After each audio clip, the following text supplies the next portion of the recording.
Solve कर रहे थे। इनइक्वलिटी से रिलेटेड बहुत सारे एग्जांपल्स देखे थे तरह तरह के। ठीक है,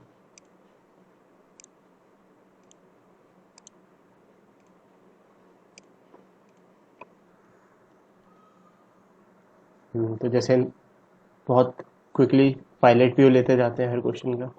यहाँ पे क्या था, एक क्वाड्रेटिक इक्वेशन थी, उसको ग्रेटर देन ज़ीरो प्रूफ मतलब उस ग्रेटर देन ज़ीरो से एक्स के लिए सॉल्व करना था।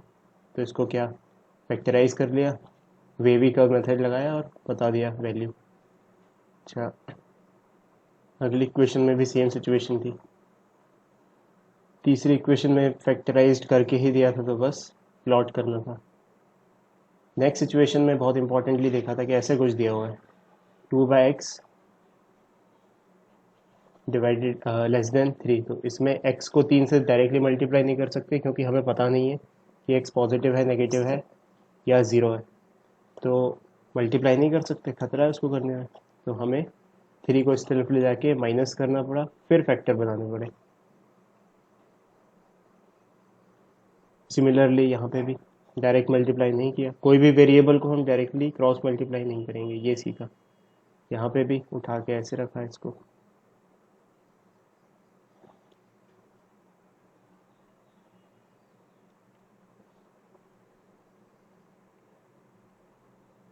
फिर अच्छा, ऐसी सिचुएशन, ये नई सिचुएशन वाला क्वेश्चन था। यहाँ पे क्या अंडर रूट के अंदर इन्वॉल्व थी इनइक्वलिटी। तो कुछ भी अंदर लिखा हो अंडर रूट के, वो वाली चीज़ हमेशा बड़ी होनी चाहिए ज़ीरो से। क्यों? क्योंकि अगर अंडर रूट के अंदर कोई भी नेगेटिव वैल्यू लिख दी तो वो तो डिफाइन ही नहीं होगी, विच इज़ नॉट पॉसिबल। तो हमने सबसे पहले एक कंडीशन लगाई कि यहाँ पे अंडर रूट के अंदर जो भी लिखा है that must be greater than और equal to zero. Equal to भी आ सकता है।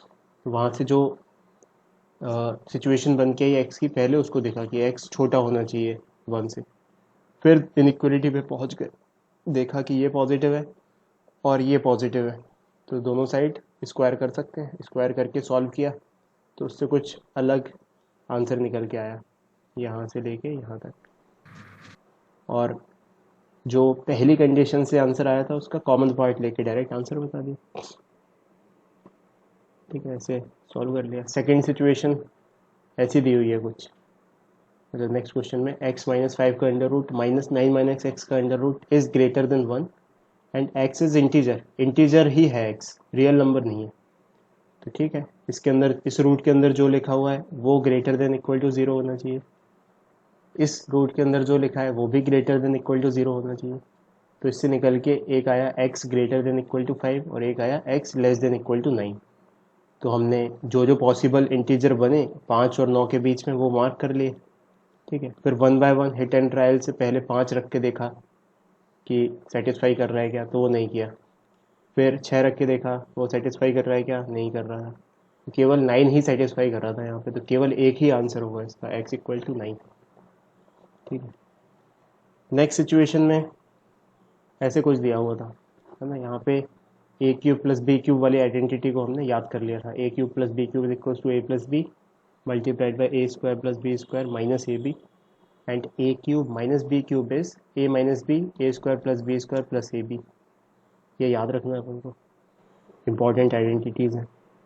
उससे फिर सॉल्व किया था। अच्छा, एक बहुत इंपॉर्टेंट चीज़ सीखी कि अगर कोई क्वाड्रेटिक इक्वेशन का डिटर्मिनेंट ज़ीरो है, नहीं नेगेटिव है, ज़ीरो से कम है, तो मतलब उस क्वाड्रेटिक इक्वेशन की वैल्यू कभी भी नेगेटिव नहीं होगी। एक्स चाहे कुछ भी रख लो, उसकी वैल्यू हमेशा पॉजिटिव होगी, बशर्ते एक्स स्क्वायर जो है उसका कोफिशिएंट पॉजिटिव होना चाहिए, है ना।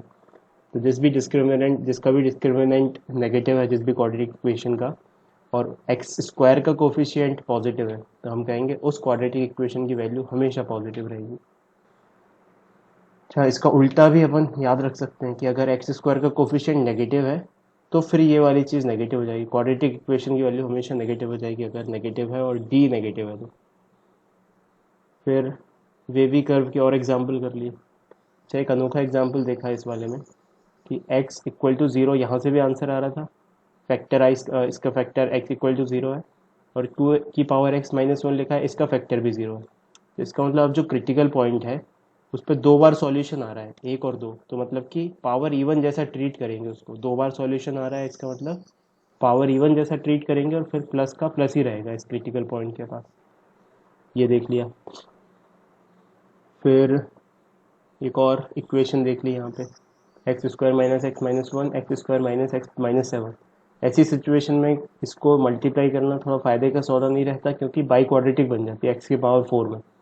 फिर उसका कुछ नहीं कर सकते थे अपन, या टफ पड़ सकता था। तो उससे बेटर एक हमने पैटर्न नोट किया, यहाँ भी एक्स स्क्वायर माइनस एक्स है, यहाँ भी एक्स स्क्वायर माइनस एक्स है। तो यहाँ पे अगर वाई मान लिया जाए इसको,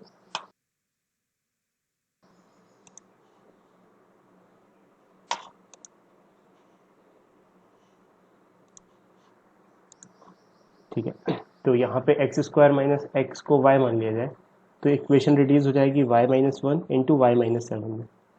अब ये इक्वेशन बिल्कुल सिंपली एक क्वाड्रेटिक इक्वेशन बनेगी, जो हम बहुत आसानी से सॉल्व कर सकते हैं।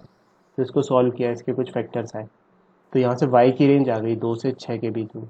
लेकिन y तो हमने अज्यूम किया था क्वेश्चन में, जो क्या था, एक्स स्क्वायर माइनस एक्स। तो फिर दो इनइक्वलिटी बना ली यहाँ से, एक ये वाली और एक ये वाली।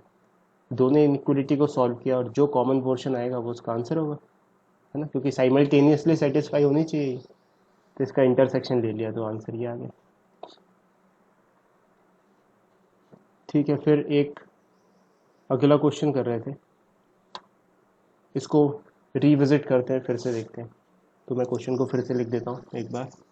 अच्छा, उससे पहले आमोद, तुमने कुछ बोला था, कोई सा क्वेश्चन बना नहीं तुम्हें, वो मुझे बताओ कौन सा क्वेश्चन नंबर था, उसको अपन देखते हैं, ट्राई करके देखते हैं एक बार। सर 7th का 3rd था। 7 कर दे। Find all the possible values which the following expressions can take. तो सब बच्चों ध्यान दो यहाँ पे, 7 क्वेश्चन का 3rd पार्ट। हमें बताना है कि ये जो एक्सप्रेशन लिखने वाले हैं यहाँ पे, इसकी क्या क्या वैल्यूज़ पॉसिबल है। X square minus x minus six upon x minus three, ठीक है, ऐसा कुछ एक्सप्रेशन दिया हुआ है। ठीक है भाई, तो अब सबसे पहले तो ऊपर वाले को फैक्टराइज कर लेते हैं, हो सकता है कुछ सॉर्टेड हो जाए। तो यहाँ पे सम है -1 और प्रोडक्ट है -6, तो it can be written as X minus three X plus two. ये समझ में आया? ऊपर वाले को जस्ट फैक्टराइज करके लिख लिया। नीचे एक्स माइनस थ्री है, तो यहाँ से एक्स माइनस थ्री से एक्स माइनस थ्री कट गया। अच्छा, ये काट दिया हमने ऐसे, यहाँ पे मानते हुए काटा है कि x is not equal to three. X तीन नहीं है, अगर तीन होता तो फिर तो ये जीरो हो जाता, जीरो बाय जीरो का फॉर्म बन जाता, हमें काट नहीं सकते थे ऐसा। तो एक्स इज़ नॉट थ्री, ये मानते हुए हमने काट दिया। तो फाइनली एक्सप्रेशन क्या बन गया? एक्सप्रेशन बन गया एक्स प्लस फाइव, नहीं सॉरी, एक्स प्लस टू। आमोक समझ में आ रहा है? तो मतलब this expression is equal to X plus two where X is not three. तो एक्स प्लस टू क्या क्या वैल्यू ले सकता है? एक्स ले सकता है सारी वैल्यूज, माइनस इन्फिनिटी से लेके इन्फिनिटी तक, एक्सेप्ट तीन। ठीक है, तीन नहीं ले सकता। तो ये वाला एक्सप्रेशन क्या है? Plus two plus two plus two जोड़ दो इसमें, प्लस टू जोड़ा, इधर भी प्लस टू जोड़ा, इधर भी प्लस टू जोड़ा, इधर भी प्लस टू, इधर भी प्लस टू। ठीक है, तो एक्स प्लस टू जो है, माइनस इन्फिनिटी प्लस टू कितना हुआ? माइनस इन्फिनिटी में जो दो जोड़ दोगे तब भी माइनस इन्फिनिटी ही रहेगा। और एक्स प्लस टू ये अपना एक्सप्रेशन है, इन्फिनिटी में दो जोड़ दोगे तो इन्फिनिटी रहेगा। और यहाँ पे X plus two is not equal to five. तो मतलब एक्स प्लस टू जो है वो सारी वैल्यूज़ ले सकता है। X plus two can take all values except five, पाँच को छोड़ के सारी रियल वैल्यूज़ ले सकता है। अमुक समझ में आया? ये जस्ट फैक्टराइज करना था, यस सर। है ना? और बताओ, और क्वेश्चंस बाकी बच्चों?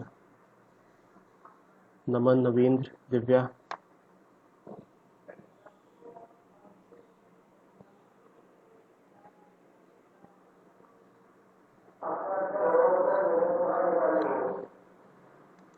ठीक है, चलो तो आगे बढ़ते हैं, क्वेश्चन को फिर से देखते हैं एक बार।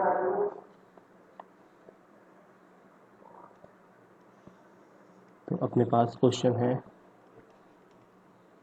Late a greater than 2 be a constant if there are just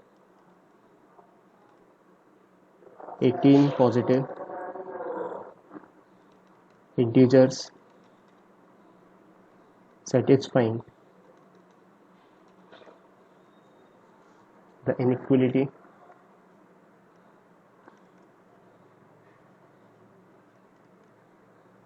x minus a, x minus 2a, x minus a square less than 0, then find the value of a. ठीक है, तो ये बात अपन को समझ में आई सबसे पहले. तो एक बात हमने सबसे पहले जानने की कोशिश की कि अगर इसमें वेवी कर्व लगाना है तो हमें पता पड़ा सबसे पहले तो a is less than 2a. ये तो बात समझ में आ रही है क्योंकि a ग्रेटर देन 2 है, कोई दिक्कत नहीं है. a स्क्वायर में और 2a में कैसे जजमेंट किया, क्योंकि 2 से बड़ा है, ये 2 से बड़ा है तो ये 4 से बड़ा आएगा और ये उसके स्क्वायर से बड़ा आएगा, तो a square will be greater then 2 है. तो सबसे पहले हमने इनको एक ऑर्डर में जमाया क्योंकि नंबर वेवी कर्व लगाने के लिए हमें ऑर्डर में जमाना इंपॉर्टेंट है. तो सबसे छोटा a, फिर 2a, फिर a स्क्वायर. ये समझ में आया सबसे. ये तो ऑफकोर्स सबको समझ में आ रहा होगा कि 2a इज़ ग्रेटर देन. नहीं, ये वाला समझ में आया कि कैसे किया? नहीं आया तो मैं फिर से समझाता हूँ, बोलो किस किस को समझ में नहीं आया. A square is greater than 2a. देखो इसको बस हिट एंड ट्रायल से ऐसे सिंपल तौर पे समझ लो कि मान लो सपोज a होता 1, ठीक है, और हम इसका डबल करते एक बार तो 2a आता 2, और स्क्वायर कर देते एक बार तो वो आता 1. तो यहाँ पे देखो 2a बड़ा हो जाता, लेकिन a की वैल्यू 2 हो जाती एग्जैक्टली जब, तो फिर ये वाला फंक्शन बड़ा हो जाता है ना. मतलब इसको ऐसे अगर और थोड़ा सा डेप्थ में समझने की कोशिश करो तो तुम a स्क्वायर वर्सेस 2a का ग्राफ बना लेते हैं अपन. तो a वर्सेस x का ग्राफ बना रहे हैं, एक में a स्क्वायर बनेगा फिर a बनेगा, तो a square is nothing but y square, है ना. तो ये ग्राफ कैसा बन जाता, ये ग्राफ बन जाता है ऐसा, मतलब इधर हम y रख रहे हैं, इधर पे हम a रख रहे हैं, तो y स्क्वायर ऐसा बनता है और 2a ऐसा बन जाता. तो 2a देखो यहाँ पे 2 तक x इक्वल टू 2 पे, ये a इक्वल टू 2 पे बराबर हो रहे हैं. उससे पहले कौन छोटा है, उससे पहले a स्क्वायर छोटा है, और उसके बाद कौन छोटा है, उसके बाद 2a छोटा है. तो हमने सबसे पहले ये जजमेंट किया कि a square is greater than 2a. ठीक है, फिर देखा, एक कॉन्सेप्ट समझने की कोशिश करते हैं कि इसके क्रिटिकल पॉइंट आ गए तो प्लस माइनस प्लस 7 इन्फिनिटी से यहाँ पे प्लस, यहाँ पे माइनस, यहाँ प्लस, यहाँ माइनस. हमें कौन सी वैल्यू से मतलब है, लेस देन 0 मतलब कि नेगेटिव वैल्यूज से. तो ये और ये, तो उसने कहा तो x है वो कहाँ से कहाँ होना चाहिए, वो x होना चाहिए माइनस इन्फिनिटी से a यूनियन 2a से a स्क्वायर. ये हमने x लिख दिया. अच्छा, क्वेश्चन में दिया हुआ है if there are just 18 positive integers, 18 positive integers है. तो पॉजिटिव इंटीजर्स माइनस इन्फिनिटी से लेके 0 तक तो कुछ भी पॉजिटिव नहीं है, पॉजिटिव तो यहीं से शुरू है. तो x अगर पॉजिटिव है तो कहाँ से कहाँ होगा, 0 से a यूनियन 2a से a स्क्वायर. अच्छा, इतनी रेंज में 0 से a और 2a से a स्क्वायर 18 पॉजिटिव इंटीजर्स हैं, बस 18 पॉजिटिव इंटीजर्स. अच्छा, अब ज़रा एक बात कॉन्सेप्ट को समझने की कोशिश करते हैं. लेट्स से हमारे पास एक इंटरवल है, ऊपर का क्वेश्चन भूल जाओ, जस्ट बस अभी तुम ये समझो कि 1 से 4 का इंटरवल है. तो इसको मैंने यहाँ पे मार्क किया 1 2 3 4. ये इंक्लूडेड नहीं है, ये इंक्लूडेड है, ये इंक्लूडेड है, ये इंक्लूडेड है क्या, 4 भी इंक्लूडेड नहीं है. तो कितने पॉजिटिव इंटीजर है यहाँ पे, 1 से 4 के बीच में कितने पॉजिटिव इंटीजर है, तो 1 2 2 है.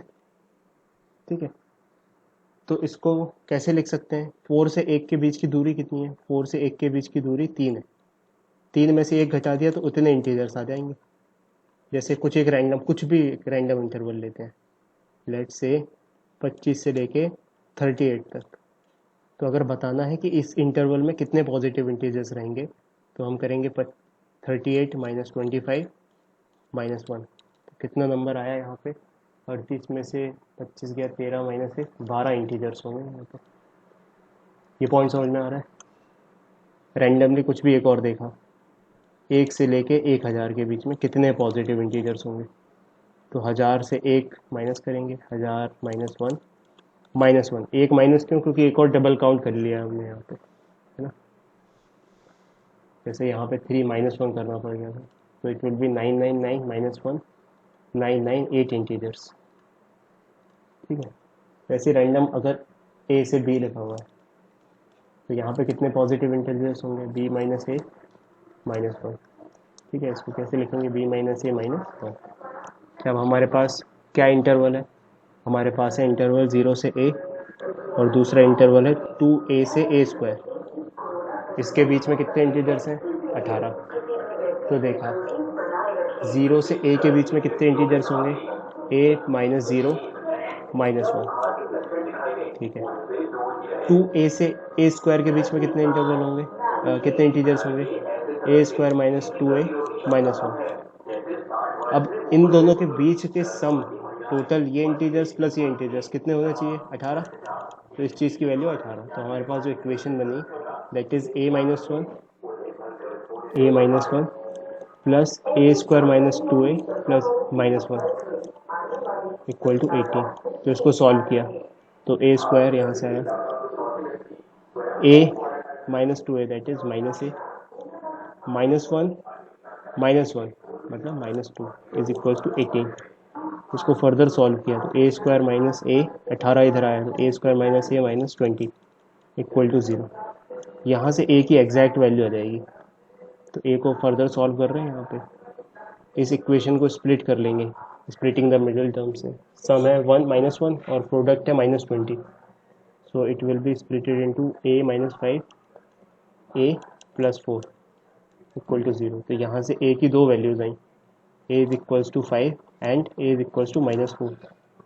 अच्छा, क्वेश्चन में a इज ग्रेटर देन 2 दिया हुआ है, तो -4 वाली डिस्कार्ड कर दी, a is equals to 5 answer हो गया। तो final answer is a is equals to 5। ये समझ में आ रहा है क्या? बताओ किस किस को समझ में नहीं आ रहा, फिर से एक्सप्लेन करता हूँ।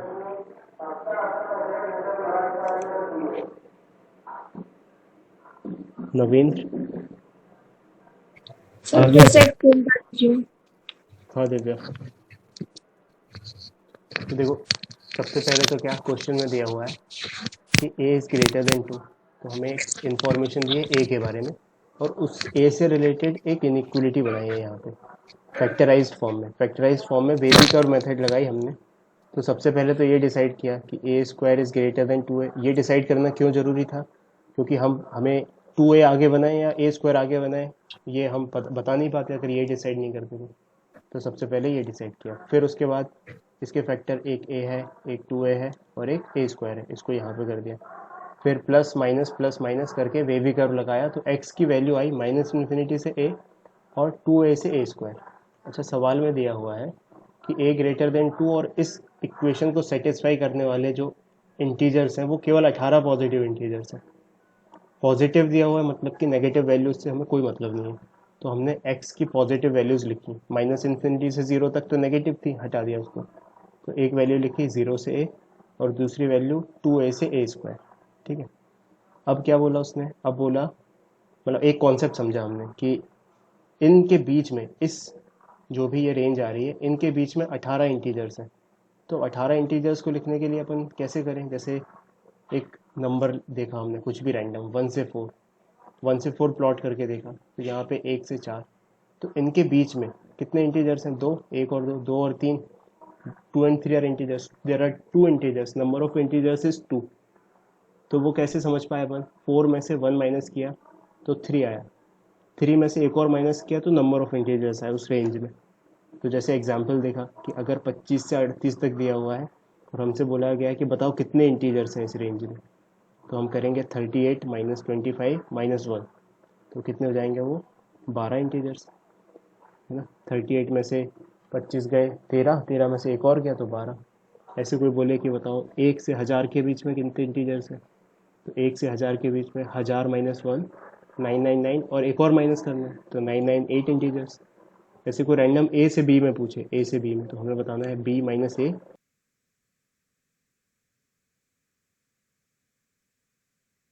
दी है तो 0 से a, और एक दी हुई है 2a से a स्क्वायर।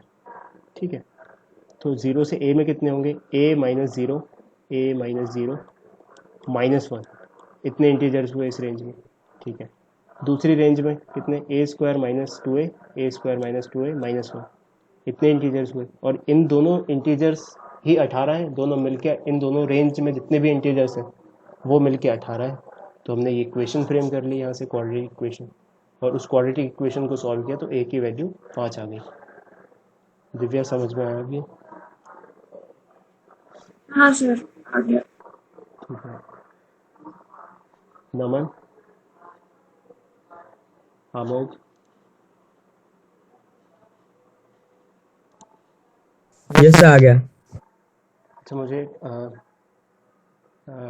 नवींद्र और दिव्या, तुम ये बात हाँ सर। बताओ कि जैसे मैंने भी एक्सप्लेन किया कि जैसे 3 से 4 के बीच में दोनों क्लोज थे तो कितने इंटीजर्स होंगे, हाउ मैनी इंटीजर्स। तो हमने बोल दिया आंसर 2 होंगे यहाँ पे। ठीक है, अगर ऐसे बोल देता हमें बताओ 3 से 4 के बीच में कितने इंटीजर्स होंगे, और क्लोज ओपन ओपन इंटरवल ना लगा के क्लोज इंटरवल लगा देता, तब कितने होते हैं यहाँ पे इनके बीच में इंटीजर्स? सर 0। 0 क्यों? नहीं सर, कुछ और बोल रहा था। एक मिनट। बताओ दिव्या बताओ।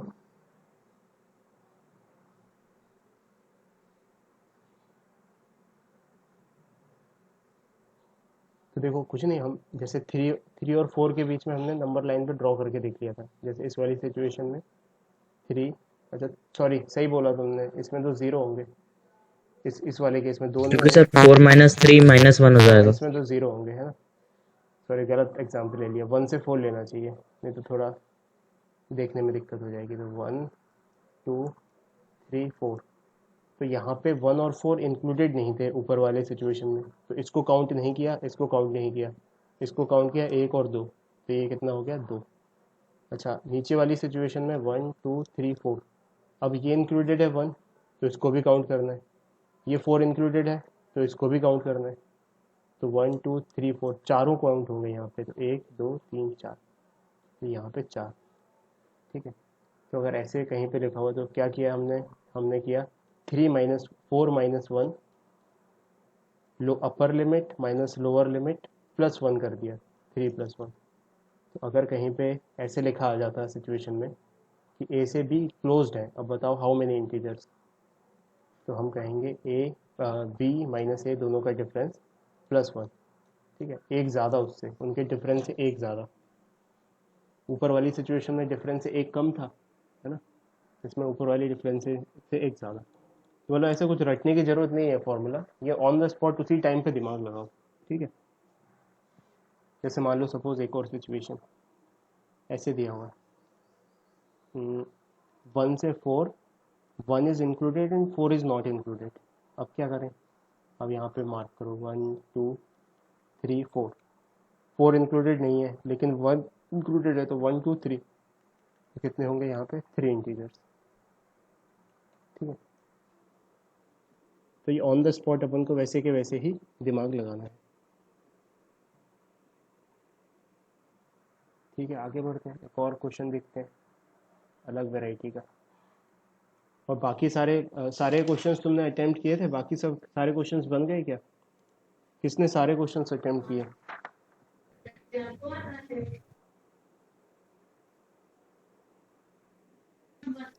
सर वो जो आपने कॉन्सेप्ट एक्सरसाइज भेजी थी। हाँ, कॉन्सेप्ट एप्लीकेशन वाली 1.1।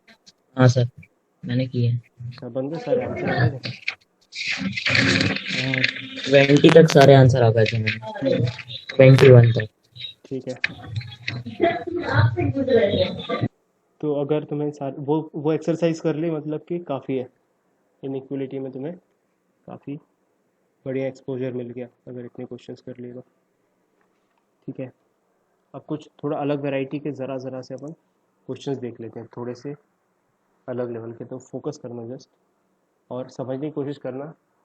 समझ में नहीं आया तो उसको गॉन थ्रू करना, एक्सप्लेनेशन को थोड़ा डीप में लेना, क्योंकि जो हमारे सामने सिचुएशन अभी आ रही है हो सकता है वो फर्स्ट टाइम आ रही हो तो इतनी ऑब्वियसली समझ में ना आए, लेकिन जब सेकेंड टाइम तुम्हें उससे रिलेटेड कुछ क्वेश्चन तुम्हारे सामने आ जाए तो फिर तुम्हें बहुत अच्छे समझ में आया। तो ऑफकोर्स ये सिचुएशन इतने ऑब्वियसली तुम्हारे सामने अच्छी, मतलब हो सकता है एकदम फर्स्ट चांस में तुम्हें एकदम क्लियरली समझ में ना आए, लेकिन ठीक है, फिर भी उसे अप्रिशिएट करने की कोशिश करना।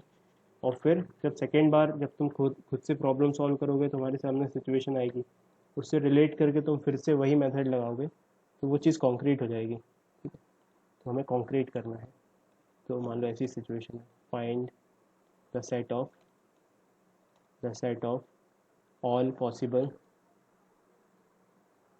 Possible real values of A such that the inequality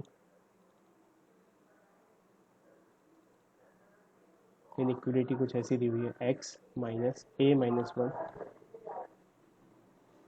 multiplied by x minus a square plus 2 is less than 0 holds for x belonging to -1 से 3।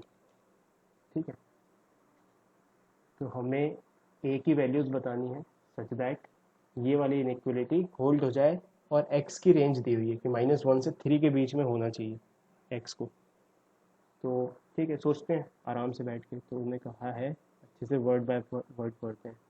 Find the set of all possible real values of A, सारी real values of ए बतानी है such that the inequality, ये वाली inequality hold कर जाए।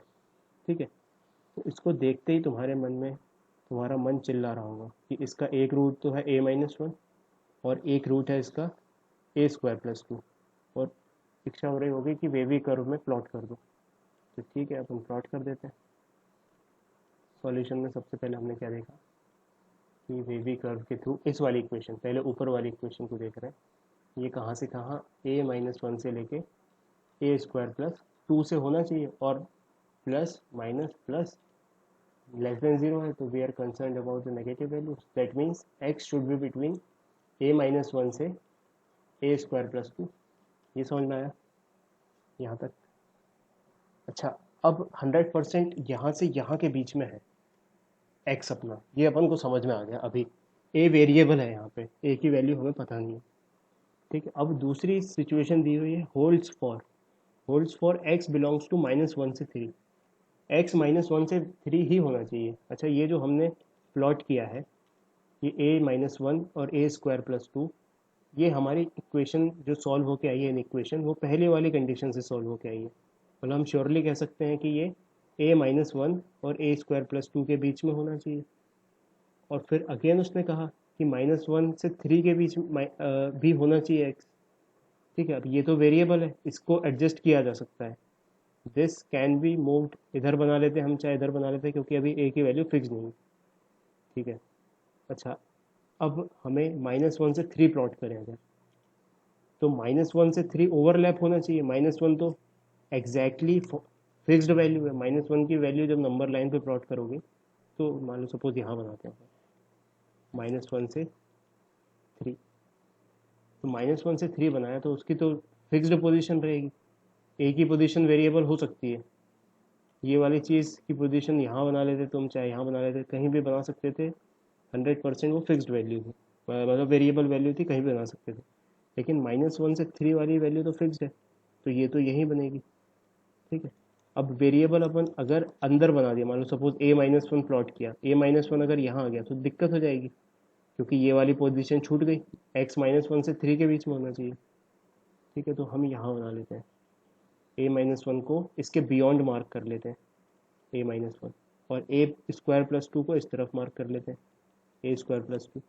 तो इनका अगर हमने कॉमन चीज़ ली तो एग्जैक्टली यही आएगी, और जो -1 से 3 के बीच में होगी। तो हमारी कंडीशन ये बनी कि a-1 -1 से तो पीछे होना चाहिए, और a स्क्वायर प्लस 2 3 से बड़ा होना चाहिए। ये दो कंडीशन बन गई अपनी। अब इनको सॉल्व करेंगे तो एक ही रेंज आ जाएगी। तो सॉल्व किया, a-1 इज़ लेस देन -1, और दूसरा 3 is greater then a square plus 2। अच्छा, सबसे इम्पोर्टेंट ये तो अब तो यहाँ से सॉल्व कर लेंगे अपन, अब तो सिंपल क्वेश्चन हो गया। ये समझ में आ रहा है a-1 को इधर क्यों, -1 के इस तरफ क्यों लिया, इधर क्यों नहीं लिया? अगर ये समझ में आ गया तो पूरा क्वेश्चन समझ में आ जाएगा। तो एक बार मैं फिर से एक्सप्लेन करता हूँ। यहाँ पे क्या सबसे पहले उसने क्वेश्चन में दिया हुआ है, एक तो ये वाली चीज़ दी हुई है, तो इससे हम ऐसा मार्क कर लेंगे। और एक -1 से 3 दिया हुआ है, तो -1 से 3 ऐसा मार्क कर लेंगे। ठीक है। अब सच्चाई क्या है, एग्जैक्ट वैल्यू क्या पता है अपन को, एग्जैक्ट वैल्यू ये पता है, ए के बारे में तो पता नहीं है अभी। तो -1 से 3 के बीच में अगर सॉल्यूशन आना चाहिए तो वेरिएबल चीज़ उसके बियॉन्ड रखनी पड़ेगी अपन को, तभी वो कॉमन ये निकल के आएगा। मान लो सपोज ऐसे रख लेते हैं, मान लो यहाँ पे a-1 रख लेते और यहाँ पे a² + 2 रख लेते, तो अब कॉमन रीजन ये आता, तो वो -1 से 3 से और श्रिंक होकर आंसर आ जाता, तो गलत हो जाता, क्योंकि x शुड बी बिटवीन -1 से 3। ये पॉइंट समझ में आ रहा है। तो a-1 को हम -1 के इस तरफ रखेंगे और a² + 2 को 3 के उस तरफ रखेंगे। तो वहाँ से हमने इनइक्वलिटी फ्रेम कर ली कि a-1 is less then -1 and a², ये उल्टा लिख दिया, a² + 2 इज ग्रेटर देन 3। ठीक है। अब इन दोनों को सॉल्व करेंगे, जो आंसर आएगा एक ही रेंज का वो आंसर होगा। तो बहुत इजी क्वेश्चन हो गया ये। इस वाले से -1 इधर गया तो a इज़ लेस देन 0, एक चीज़ ये आ गई। इसको सॉल्व करते हैं, a², ये इधर आया तो 1, तो a² इज़ ग्रेटर देन 1। अब a² इज़ ग्रेटर देन 1, तो इसको कैसे सॉल्व करें, a² इज़ ग्रेटर देन 1, तो that means a² -1 is greater then 0, that is a+1, a-1 is greater then 0। Wavy curve से प्लॉट किया अब इसको, -1 +1, यहाँ पे प्लस, यहाँ माइनस, यहाँ plus. We are concern about the plus value. तो ये जो है x बिलोंग्स टू -∞ से -1 यूनियन 1 से इन्फिनिटी। तो एक तो लिखा हुआ है a इज़ लेस देन 0 और एक लिखा हुआ है -∞ से -1, तो इन दोनों का कॉमन पोर्शन लेना है। तो फाइनल आंसर क्या होगा, फाइनल आंसर होगा यही है कॉमन, ये दोनों में कॉमन है, तो a इज़ लेस देन 0, ये आंसर होगा इसका। इसको नोट करो अच्छे से।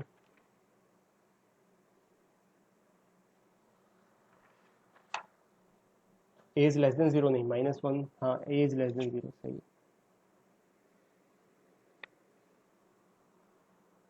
नहीं, सर ये a² -1 को,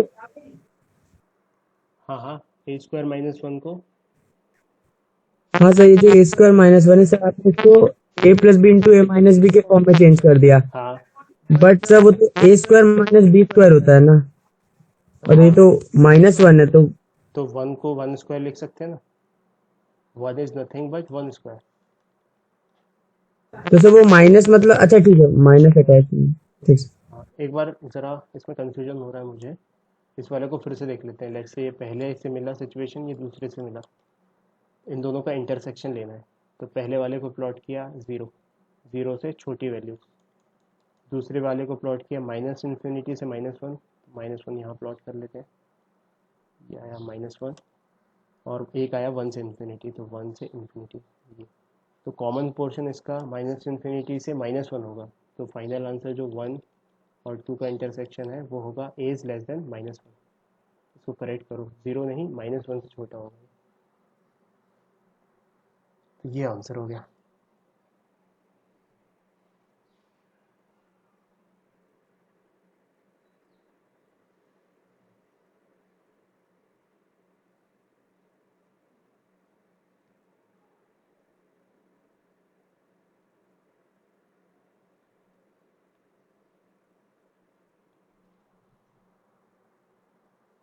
ठीक है, ये समझ में आया। नेक्स्ट क्वेश्चन, कुछ ये जो अपन आखिरी आखिरी में क्वेश्चन कर रहे हैं ये थोड़ी सी अंडरस्टैंडिंग को बढ़ा रहे हैं, है ना। तो इसमें कुछ कुछ चीज़ें जो अपन को आगे के क्वेश्चन सॉल्व करेंगे उससे कुछ लर्निंग पॉइंट्स निकल के आएंगे, इनको नोट्स की तरह देखना है, थ्योरी की तरह देखना है ना। तो ऐसे लिखा होगा, मान लो सपोज x-2 का root is greater than equal to -1। ठीक है, ये हमारे सामने सिचुएशन आ गई। अच्छा अब सोचो ज़रा बैठ के, हमारा मन कह रहा है कि इसका स्क्वायर कर दिया जाए दोनों साइड। ठीक है, मान लो मन की मानते हैं और स्क्वायरिंग बोथ द साइड कर दिया जाए। वैसे अभी ज़रा सा तुम अगर अपन ने एक कॉन्सेप्ट पढ़ा था कि स्क्वायरिंग करना क्यों घातक होगा यहाँ पे, क्योंकि ये जो रूट के अंदर की चीज़ है दिस इज़ पॉजिटिव। ध्यान से देखना नवीन, इसको लेफ्ट हैंड साइड जो ये चीज़ लिखी हुई है that is positive, yes sir. और इस तरफ जो चीज़ लिखी हुई है वो चीज़ लिखी हुई है नेगेटिव। ये समझ में आ रहा है?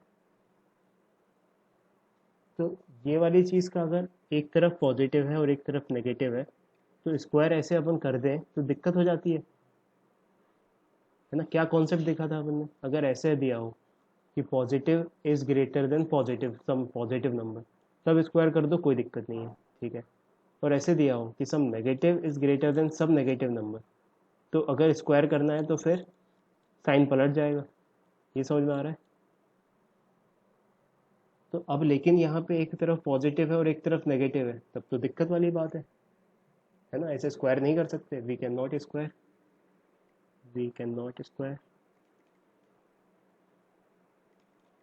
ये क्लियर हुआ सबको कि स्क्वायर क्यों नहीं कर सकते यहाँ पे? क्योंकि एक तरफ पॉजिटिव वैल्यू है, रूट के अंदर कुछ भी हो वो पॉजिटिव होता है, ये अपन समझ गए। नेगेटिव आ ही नहीं सकता रूट के अंदर, ठीक है। सर तो ऐसा कर सकते हैं कि -1 को उठा के साइड रख दें -1 और को उठा के ग्रेटर उस साइड देन रखते हैं, बिल्कुल कर सकते हैं, ठीक है। तो -1 को उठा के इस तरफ कर दिया तो भी कर सकते हैं, x-1 + 1 इज ग्रेटर देन 0। अब ये वाली चीज़ ओवरऑल पॉजिटिव होगी, है ना? दिख रहा है, और 1 से बड़ी होगी। सर। हाँ, सर रूट में x-2 है। रूट में x-2, तो ये वाली चीज़ हमेशा 1 से बड़ी होगी। 1 में क्या जुड़ रहा है? एक पॉजिटिव नंबर। ये तो हमेशा ही सच है, दिस इज एवर ट्रू। और जो पहले वाली चीज़ लिखी हुई थी, यहाँ से गौर से देखो, ये वाली चीज़ लिखी हुई थी this is positive which is greater than -1। Positive के अंदर कुछ भी आ जाए इट इज़ एवर ट्रू, तो ये तो एवर ट्रू है। तो बस कोई दिक्कत नहीं है, ये इनइक्वलिटी हमेशा ट्रू है। बस एक चीज़ अपन को गौर करनी पड़ेगी कि जो रूट के अंदर की चीज़ है वो ग्रेटर देन इक्वल टू 0 होनी चाहिए। तो अब बस एक कंडीशन अपन को लगानी पड़ेगी यहाँ पे, x-2 should be greater then 0। या रीज़न क्या है? क्योंकि रूट के अंदर की चीज़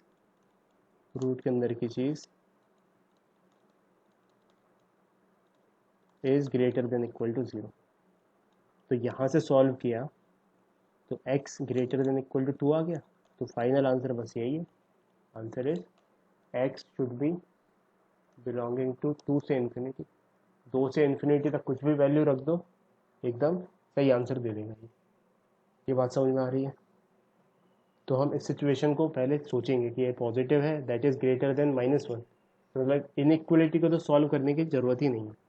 रूट के अंदर की चीज़ पॉजिटिव होती है, बस उसको सॉल्व करने की ज़रूरत है, उससे एक आंसर निकल के आ गया। ये आ रहा है समझ में? ठीक है, एक और सिचुएशन देखते हैं, नोट कर लो ये अच्छे से। ये वाले क्वेश्चंस एकदम बहुत इंपॉर्टेंट है जो अपन आखिरी में कर रहे हैं। ये सारी चीज़ों को अप्लाई करते हुए हम अपनी अंडरस्टैंडिंग को ग्रो कर रहे हैं। इनफैक्ट ये क्वेश्चन अगर तुमने समझ लिया अच्छे से तो तुम कभी इनइक्वलिटी में गलती नहीं करोगे।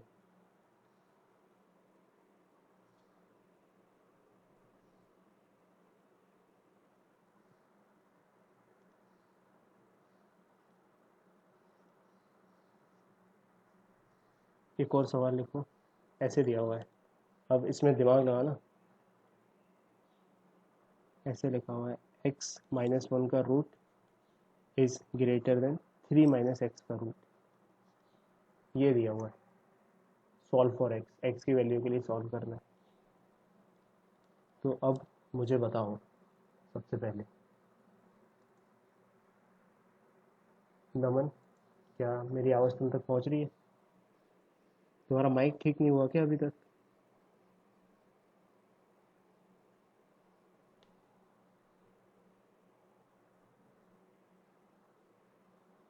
शायद तुम तक मेरी आवाज़ नहीं पहुंच रही।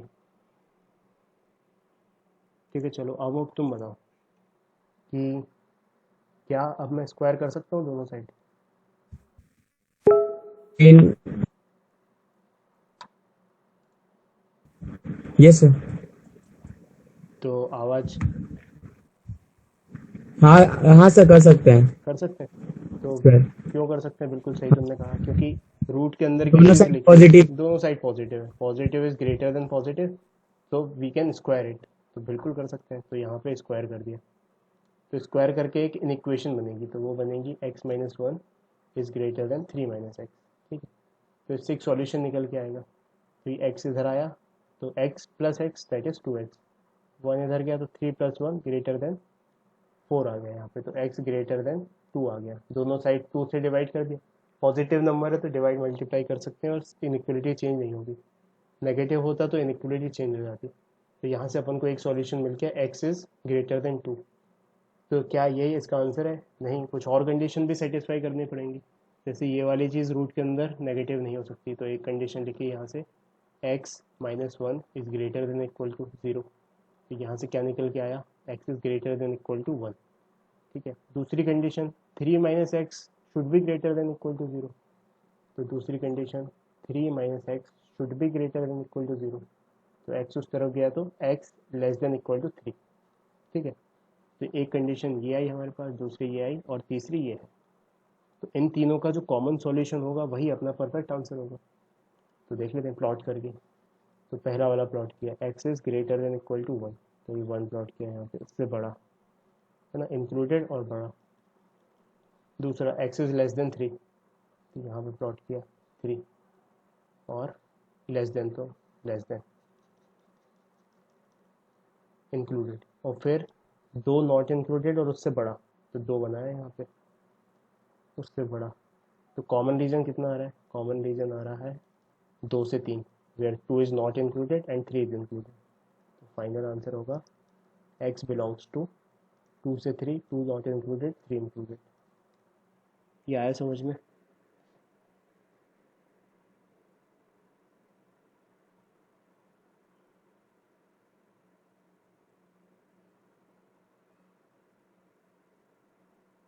ठीक है, एक और सवाल।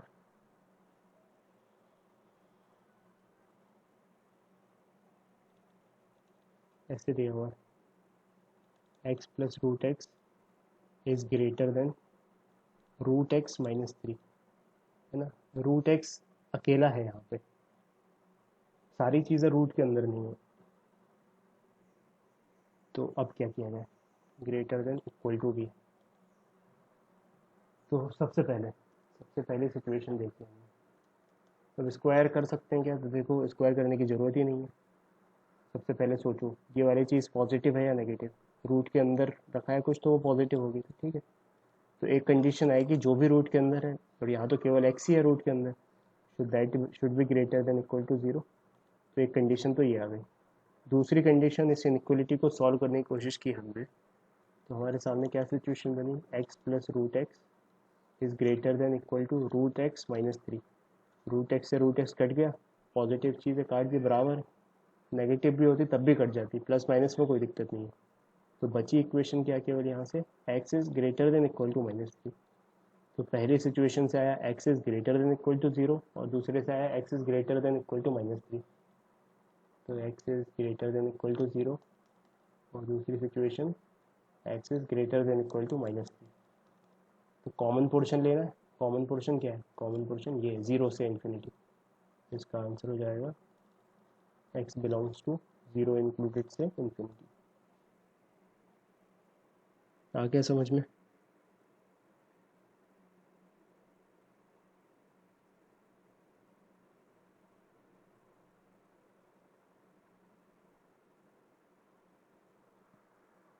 ठीक है, एक और सवाल लेते हैं, ये लास्ट क्वेश्चन है इस टॉपिक का, फिर नए टॉपिक पर मूव ऑन करेंगे। ऐसे दिया हुआ है, solve for x, x square minus four multiplied bye x square minus one is less than zero. इसको सॉल्व करना। तो यहाँ पे हम क्या करें, सोचेंगे बैठ के। सबसे पहले तो क्या सोचें बैठ के, कि रूट के अंदर की चीज़ ग्रेटर देन ज़ीरो होनी चाहिए। तो पहले चीज़ तो तुरंत सोच ली, x square minus one should be greater than equal to zero. एक आंसर यहाँ से आएगा। ठीक है, अब गौर से देखा यहाँ पे कि एक्स स्क्वायर माइनस वन जो है इसका जो रूट है ओवरऑल, ये वैल्यू या तो ज़ीरो होगी या तो पॉजिटिव होगी, नेगेटिव तो हो नहीं सकती। तो मतलब ये कुछ ऐसा लिखा हुआ है, this is written as x square minus four multiplied by some positive value is less than zero. तो अगर इस पॉजिटिव चीज़ हम श्योर हैं कि ये पॉजिटिव है, तो इस साइड ले जाके डिवाइड कर सकते हैं और इनइक्वलिटी का साइन चेंज ही नहीं होगा। तो एक इनइक्वलिटी बन जाएगी x square minus four is less than zero. तो ये सेकेंड इक्वेशन बन गई अपनी। इन दोनों को सॉल्व कर देंगे तो आंसर आ जाएगा। पहले इसको सॉल्व करते हैं। This is x plus one x minus one is greater than equal to zero. तो एक क्रिटिकल पॉइंट है यहाँ पे वन, एक है माइनस वन। पॉजिटिव वैल्यूज़ चाहिए, पॉजिटिव नेगेटिव पॉजिटिव। तो ये वाली वैल्यू और ये वाली वैल्यू पहले से ये आ गई। दूसरी से देखते हैं, दूसरी दिखा फैक्टराइज किया x plus two x minus two is less than zero. तो फैक्टराइज करने के बाद इसको प्लॉट करेंगे। अगर यहाँ पे माइनस टू आया एक फैक्टर, एक प्लस टू आया, नेगेटिव वैल्यू चाहिए plus minus plus, that means ये वाली वैल्यू माइनस टू से टू। उसको यहाँ पे प्लॉट कर लेते हैं, कॉमन पोर्शन निकालना है इन दोनों का। माइनस टू यहाँ पे कहीं पे आएगा, प्लस टू यहाँ पे कहीं पे आएगा। तो इन दोनों का कॉमन पोर्शन माइनस टू से टू के बीच, तो इन दोनों का कॉमन पोर्शन कितना रहा, ये वाला और ये वाला। यहाँ पे इक्वल टू नहीं है टू के साथ, तो ये नॉट इंक्लूडेड रहेंगे ये points, these point are not included. तो हम फाइनल आंसर लिखेंगे x belongs to minus two से minus one, minus one included, union one से टू, ऐसा।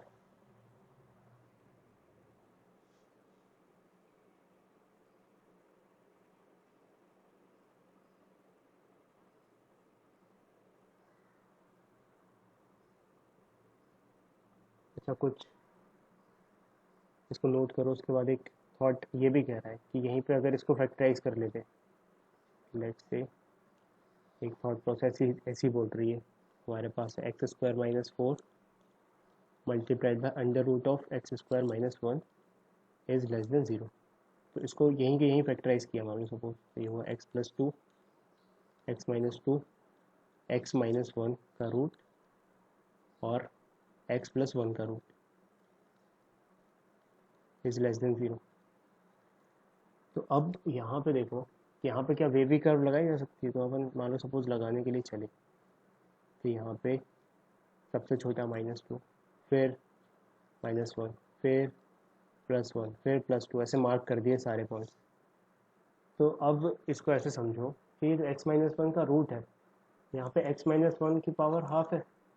तो वन जो क्रिटिकल पॉइंट है यहाँ पे आया प्लस, यहाँ आया माइनस। अब यहाँ के बाद क्या लिखें अपन, कि ऑड और इवन देख के अपन लिखते थे, तो यहाँ पे अपन कुछ सोच नहीं पाएंगे, प्लस लिखें या माइनस लिखें। तो यहाँ पे अपना वेवी कर्व फेल हो जाएगा, wavy curve method gets fail. तो एनीवेज ये पॉजिटिव है, ये तो अपन जानती हैं, ये वाली चीज़ भी पॉजिटिव है। तो ये पॉजिटिव है और ये पॉजिटिव है, दैट मीन्स ये दोनों मिलके नेगेटिव होनी चाहिए, तभी ओवरऑल प्रोडक्ट नेगेटिव होगा। वही चीज़ अपन ने अप्रोक्सीमेशन मान लिया था वहाँ पे।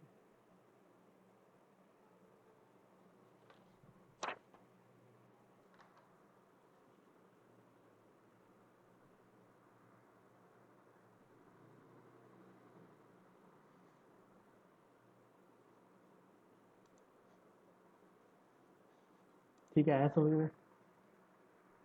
तो मैं तुम्हें जनरल नॉलेज बताता हूँ थोड़ा सा मैथ्स के बारे में। कि मैथ्स मोटे मोटे तौर पे कुछ पार्ट्स में डिवाइड होती है। जैसे हम जो अभी पार्ट पढ़ रहे हैं मैथ्स में, that is under algebra. Algebra के बाद हम, मतलब बाद में नहीं, मतलब ऐसा बाद कुछ नहीं होता, पहले भी पढ़ सकते हैं, ऐसा कुछ नहीं। एक सेगमेंट होता है ट्रिग्नोमेट्री, ठीक है। एक सेगमेंट होता है कैलकुलस,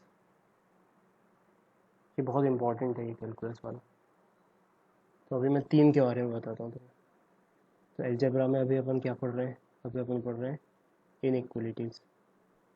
ये इनइक्वलिटीज़ कोई ऐसा चैप्टर नहीं है, ये जस्ट एक बेसिक टूलिंग है जो अपन को आनी चाहिए बस, कि अगर कुछ चीज़ किसी चीज़ से बड़ी छोटी हो तो अपन उसका अंदाज़ा लगा सकें। ठीक है, जैसे इनइक्वलिटी पढ़ी है, वैसे ही अगले चैप्टर में हम इक्वलिटीज़ भी पढ़ेंगे। इक्वलिटीज़ इज़ नथिंग बट, तुम ऑलरेडी पढ़ चुके हो इक्वलिटीज़, जैसे x square plus 4x plus 5 is equal to 0।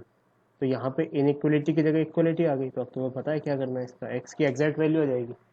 Inequality में जैसे रेंज आती है, इक्वलिटी में एग्जैक्ट वैल्यू आएगी। ठीक है, अलजेब्रा में फिर हम ये क्वाड्रेटिक इक्वेशन तो देख चुके हैं पहले बचपन में, 10th क्लास में मतलब। नई चीज़ देखेंगे अभी 11th में, दैट इज़ कॉम्प्लेक्स नंबर्स। कि डिस्क्रिमिनेंट अगर नेगेटिव हो जाए तो फिर वो जो क्वाड्रेटिक इक्वेशन है उसके सॉल्यूशन कैसे लिखना है, वो कॉम्प्लेक्स नंबर्स बन जाते हैं। फिर रियल नंबर ना होके वो कॉम्प्लेक्स नंबर्स बन जाते हैं। ठीक है, फिर उसके बाद ये सब लिखने की ज़रूरत नहीं है, ये सब बस में तुम्हें, ताकि तुम्हें एक आइडिया लगे कि अपन क्या क्या पढ़ने वाले हैं, मैथ्स कैसे गुजरेगी उसके बारे में पढ़ेंगे। ठीक है, उसके बाद एक चैप्टर होता है जिसको बोलते हैं अलजेब्रा में progression and series. Progression and series का तुमने एक हल्का सा पार्ट देखा है 10th क्लास में, जिसको अर्थमेटिक प्रोग्रेशन बोलते हैं। अब तुम ज्योमेट्रिक प्रोग्रेशन भी देखोगे और हार्मोनिक प्रोग्रेशन भी देखोगे, और कुछ इनसे इनके मिक्स्ड टाइप के प्रोग्रेशन भी देखोगे, कि इनको मिक्स करके एपी जीपी को मिक्स करके कुछ अलग टाइप की सीरीज़ एंड कॉम्बिनेशन बना देते हैं। उनको शॉर्ट में एजीपी बोलते हैं, अर्थमेटिक ज्योमेट्रिक प्रोग्रेशन। ठीक है, फिर नई चीज़ देखेंगे हम, permutation and combination.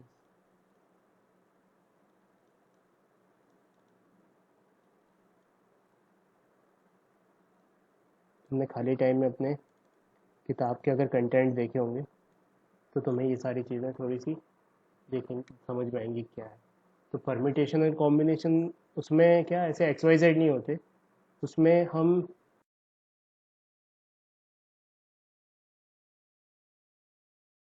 Lock system देखा होगा। 3 नंबर का लॉक सिस्टम रहता है, कि यहाँ पे 0 से लेके 9 तक 10 डिजिट आ सकते हैं, यहाँ पे भी 0 से लेके 9 तक 10 डिजिट आ सकते हैं, यहाँ पे भी 0 से लेके 9 तक 10 डिजिट आ सकते हैं। तो कुछ पैटर्न बना के अपन उसका कोड रखते हैं सूटकेस में, जैसे 1 1 2 3 3 4, है ना, ऐसे कुछ कोड रख सकते हैं। तो टोटल कितने कोड्स पॉसिबल हैं, कितने कोड पासवर्ड जमाए जा सकते हैं, कितने कॉम्बिनेशंस पॉसिबल है, ये देखेंगे अपन। ये समझ में आ रहा है? ऐसी सिचुएशन में अपन निकालने की कोशिश करेंगे। जैसे मान लो सपोज एक टीम बनानी है, मैं अभी जस्ट सिचुएशन बता रहा हूँ ताकि तुम्हें इंटरेस्ट आए, तो फिर जब हम देखेंगे उसको तो फिर डिटेल में तुम उसको एंटिसिपेट कर पाओ। लेट्स से क्रिकेट के बारे में जानते हो। क्रिकेट में जनरली एक टीम में 5 तो बैट्समैन होते हैं, 5 बॉलर होते हैं और एक विकेट कीपर होता है। ठीक है, तो मान लो सपोज तुम्हारे पास टोटल प्लेयर्स आए 35। 35 में से 30 बैट्समैन, नहीं 30 नहीं, ज़्यादा हो जाएगा, 20 बैट्समैन, 10 बॉलर्स हैं, और बचे कितने, 5 5 विकेट कीपर हैं। तो तुम्हें इस कॉम्बिनेशन से निकाल के एक टीम बनानी है जिसमें 5 बैट्समैन हो, एक विकेट कीपर हो, 5 बॉलर हो। तो कितने तरीके पॉसिबल हैं, ये समझ में आ रहा है? मतलब समझ में तो क्या, मतलब जस्ट सिचुएशन में बता रहा हूँ कि इस टाइप के प्रॉब्लम्स आएंगे हमारे सामने, जो कि बहुत इंटरेस्टिंग होता है। परमिटेशन एंड कॉम्बिनेशन में एक्स वाई वगैरह कुछ नहीं होता, ऐसे कॉम्बिनेशन बनाने हैं, बताओ कितने तरीके।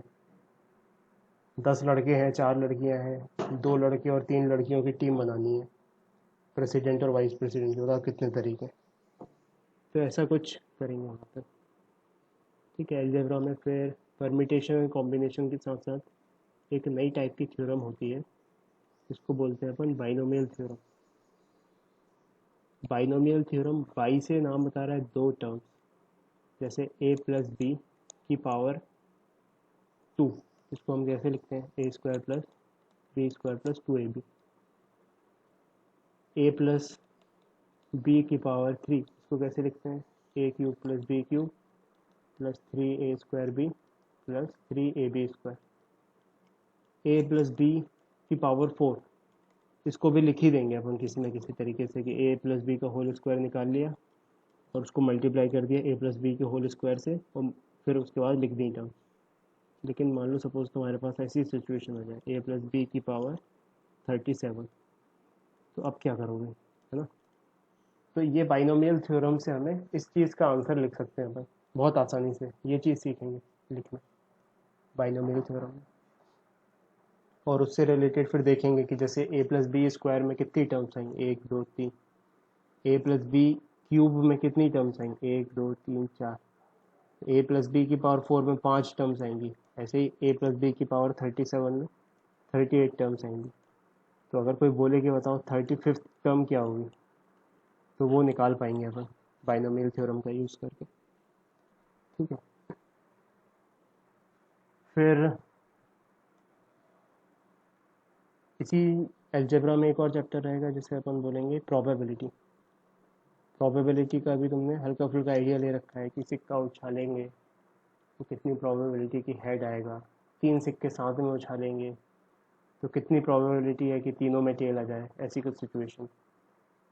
मान लो सपोज अभी डेटा आया अपने पास कि 100 में से 3.3 लोगों की मौत, 100 लोग जो इन्फेक्टेड होते हैं कोरोना वायरस से, उसमें से 3.3 की डेथ हो जाती है, ठीक है।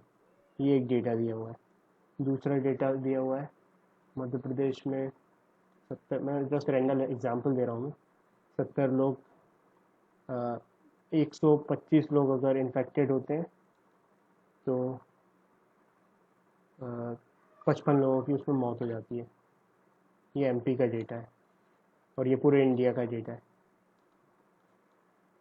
ऐसे ही कुछ महाराष्ट्र का डेटा दे दिया, राजस्थान का डेटा दे दिया, सबसे अलग अलग डेटा दे दिया। अगर ऐसा बोला जाए कि मान लो सपोज तुम एमपी में रह रहे हो तो क्या प्रोबेबिलिटी है कि तुम्हारी मौत हो जाएगी ना, ऐसा कुछ। तो प्रोबेबिलिटी में हम उससे देखते हैं कि प्रोबेबिलिटी, या थोड़ा पॉजिटिव टर्म्स में समझते हैं कि क्या प्रोबेबिलिटी है कि तुम्हारी जान बच जाएगी, समझ लो। तो ऐसा कुछ प्रोबेबिलिटी में अपन देखेंगे डेटा को कैसे सेग्रीगेट करके जो भी हमारे पास इंफॉर्मेशन है उससे किसी चीज़ की प्रोबेबिलिटी निकालेंगे, ठीक है। तो ये सब अलजेब्रा में रहेगा, ये 11th में पढ़ना है हमें। अच्छा, 12th की चीज़ें मैं 12th में बताऊंगा, तो मैं चलो बता ही देता हूँ। एक और चैप्टर होता है जिसे बोलते हैं मैट्रिसेस। मैट्रिसेस वर्ड्स, तुमने एक वर्ड सुना होगा तुमने, मैट्रिक्स। मूवी का नाम है ऑफ कोर्स, लेकिन यस सर। मैट्रिक्स का मतलब होता है कि तुम्हारे पास एक मैश है जिसमें तुमने कुछ ऑब्जेक्ट्स जमा लिए, ठीक है। तो ये हम कहेंगे कि ये 3/2/3 की मैट्रिक्स है। जो यहाँ पर रोज है, 3 कॉलम्स है। मैट्रिक्स का मतलब होता है जमा, कैसे जमा दिया हमने सीक्वेंस में रोज और कॉलम में। और मैट्रिक्स का प्लूरल होता है मैट्राइसिस। तो उनके कुछ चीज़ें देखेंगे अपन, ठीक है। उसके बाद 12th में एक और चैप्टर होगा जिसे कहेंगे डिटर्मिनेंट। डिटर्मिनेंट और मैट्रिसेस लगभग एक जैसे चैप्टर्स हैं। डिटर्मिनेंट एक मैथमेटिकल टूल है जिसको अभी अपन बेसिक फिजिक्स में पढ़ेंगे कि डिटर्मिनेंट को कैसे सॉल्व करते हैं, ठीक है। तो उसमें भी कुछ एलिमेंट्स रहेंगे।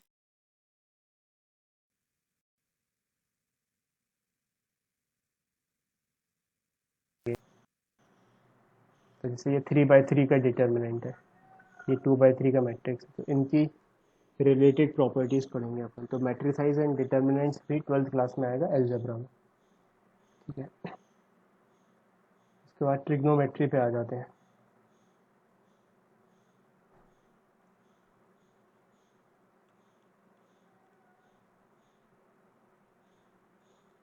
तो ट्रिग्नोमेट्री में सबसे पहले हम ट्रिग्नोमेट्रिक रेशियोज एंड आइडेंटिटीज़ देखेंगे, जो ऑलरेडी कुछ कुछ चीज़ें बेसिक फिजिक्स में पढ़ रहे थे अपन, उसी से रिलेटेड रहेंगी वो। उनको कैसे अप्लाई करना है और क्या क्या करना है।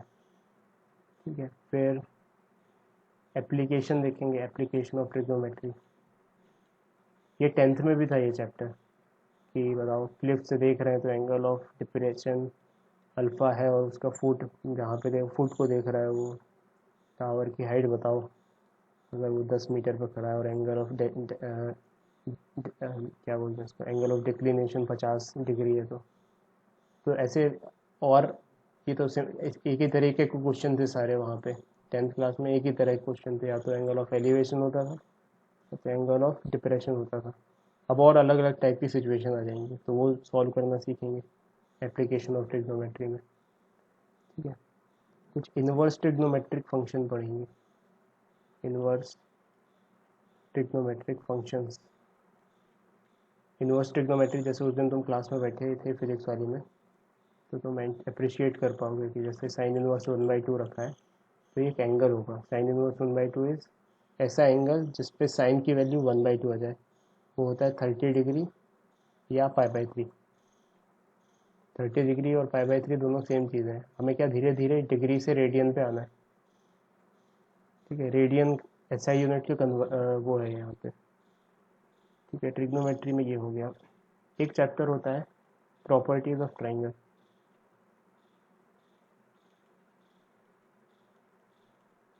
तो यहाँ पे कुछ रूल्स देखेंगे हम ट्राइंगल से रिलेटेड। तो ट्रिग्नोमेट्री का ओरिजिन ट्राइंगल से ही हुआ है। ट्राइंगल के एंगल्स इन्वॉल्व होते हैं और जिसके साइड्स इन्वॉल्व होते हैं उस पर बेस्ड ही हम पूरे ट्रिग्नोमेट्रिक रेशियोज पढ़ते हैं। तो ये सारी चीज़ें सॉल्यूशन ऑफ ट्राइंगल्स या प्रॉपर्टीज ऑफ ट्राइंगल्स में देखेंगे। तो ट्रिग्नोमेट्री में मोटे मोटे तौर पे trigonometric ratios and identities, applications of trigonometry, inverse trigonometric functions और प्रॉपर्टीज ऑफ ट्राइंगल। तो ये हो गया अपना ट्रिग्नोमेट्रिक वाला। फिर क्या, फिर कैलकुलस। कैलकुलस में मोटे मोटे तौर पे दो बाइफर्केशंस है, एक है डिफरेंशिएशन और एक है इंटीग्रेशन। ठीक है, इन सबको पढ़ने से पहले हमें समझना पड़ेगा कि फंक्शंस क्या होते हैं। तो सबसे इम्पॉर्टेंट चैप्टर है इस कैलकुलस का, दैट इज़ फंक्शंस। फिर इंटीग्रेशन, डिफरेंशिएशन। इंटीग्रेशन में भी दो टाइप के, एक इंडेफिनिट इंटीग्रेशन और एक definite integration.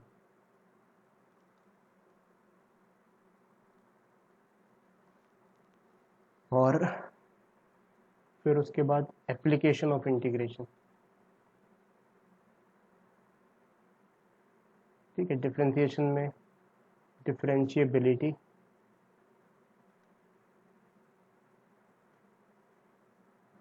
Application of derivative, derivative बोल लो चाहे डिफरेंशिएशन बोल लो सेम चीज़ है, और डिफरेंशियल इक्वेशंस। ये इसके इम्पोर्टेंट चैप्टर है। कैलकुलस में फंक्शन के बाद एक चैप्टर होता है जिसको बोलते हैं लिमिट्स। लिमिट्स के साथ साथ कंटिन्यूटी भी पढ़ते हैं कि कोई भी फंक्शन कंटिन्यूस होगा या डिसकंटिन्यूस, वो देखना पड़ता है। तो ये कैलकुलस का बाइफर्केशन है। तो समझ जाओ, अगर तुमने मैथ्स लिया है तो कैलकुलस सबसे नई चीज़ है तुम्हारे लिए, और ये चीज़ सबसे स्ट्रांग होनी चाहिए कॉलेज में अगर तुम पहुंचने वाले हो। तो कॉलेज में पहुंच के अगर तुम्हारा कैलकुलस वीक रह गया तो तुम्हारा जो 4 या 5 साल वहाँ पे गुजरने वाले हैं वो बहुत ही ज़्यादा स्ट्रगलिंग गुजर जाएंगे। ठीक है, तो याद रखना कैलकुलस हमें बहुत स्ट्रॉन्ग करना है।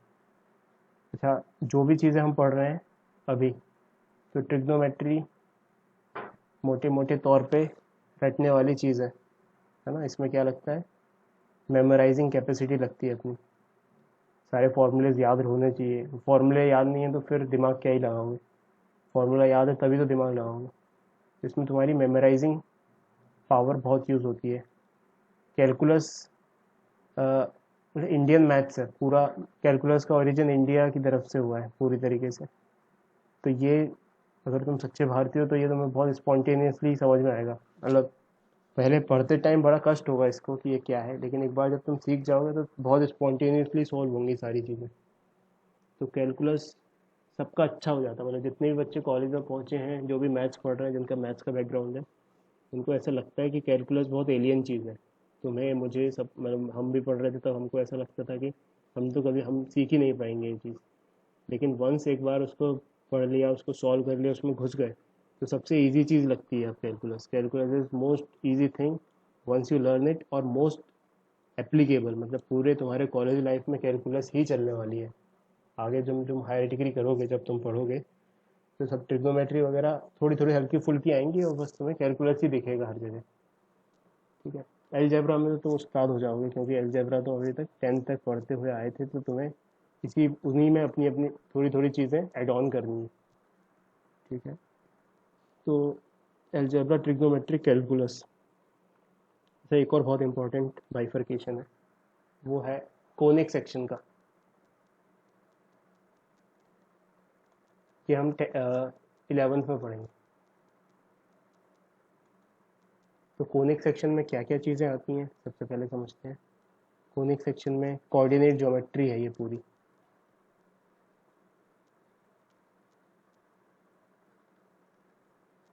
तो कोनिक सेक्शन, आज का नाम इतना कोन से रिलेटेड क्यों है, क्योंकि ये कोन से रिलेटेड सेक्शंस हैं। जैसे मान लो सपोज ये तुमने एक डबल इन्वर्टेड कोन लिया, वो जो होता है ना रेत गिरती है उसमें, वैसा कोन लिया।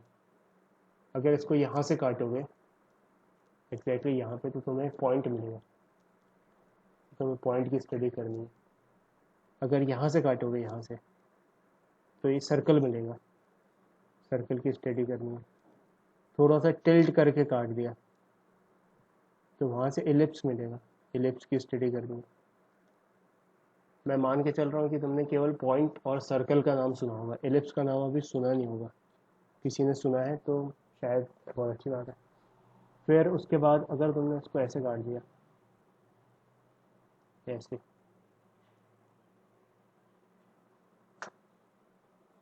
ऐसे, तो यहाँ पे जो सेगमेंट मिलेगा, ऐसे काटा है तिरछा, तो यहाँ पे ऐसे जो सेगमेंट मिलेगा वो पैराबोला होगा। और अगर इसको ऐसा काट दिया ऐसा, तो एक सेगमेंट यहाँ से मिलेगा और एक सेगमेंट यहाँ से मिलेगा, दो सेगमेंट्स मिलेंगे, वो कहलाता है हाइपरबोला। ठीक है। अच्छा, एकदम एज से काटा तो, एज से काटा तो स्ट्रेट लाइन मिलेगी, तो स्ट्रेट लाइन। तो ये सब कोनिक सेक्शन के हिस्से होते हैं। पॉइंट कोनिक सेक्शन का हिस्सा है, स्ट्रेट लाइन कोनिक सेक्शन का हिस्सा है, सर्कल कोनिक सेक्शन का हिस्सा है, इलिप्स कोनिक सेक्शन है, पैराबोला एंड हाइपरबोला। इस इन सब की स्टडी करनी है हमको। इन सब की स्टडी मतलब इनकी इक्वेशंस लिखनी है कि सर्कल की इक्वेशन क्या होगी, स्ट्रेट लाइन की इक्वेशन जैसे अभी तुमने हल्की फुल्की पढ़ ली है, y is equals to m x plus c के फॉर्म की होती है स्ट्रेट लाइन। ऐसी इन सारे चीज़ों की भी हमें इक्वेशंस पढ़नी है और उससे रिलेटेड प्रॉपर्टीज़ पढ़नी है। समझ में आ रही है? मतलब मैथ्स का क्वेश्चन काफ़ी बड़ा है, गहरा है।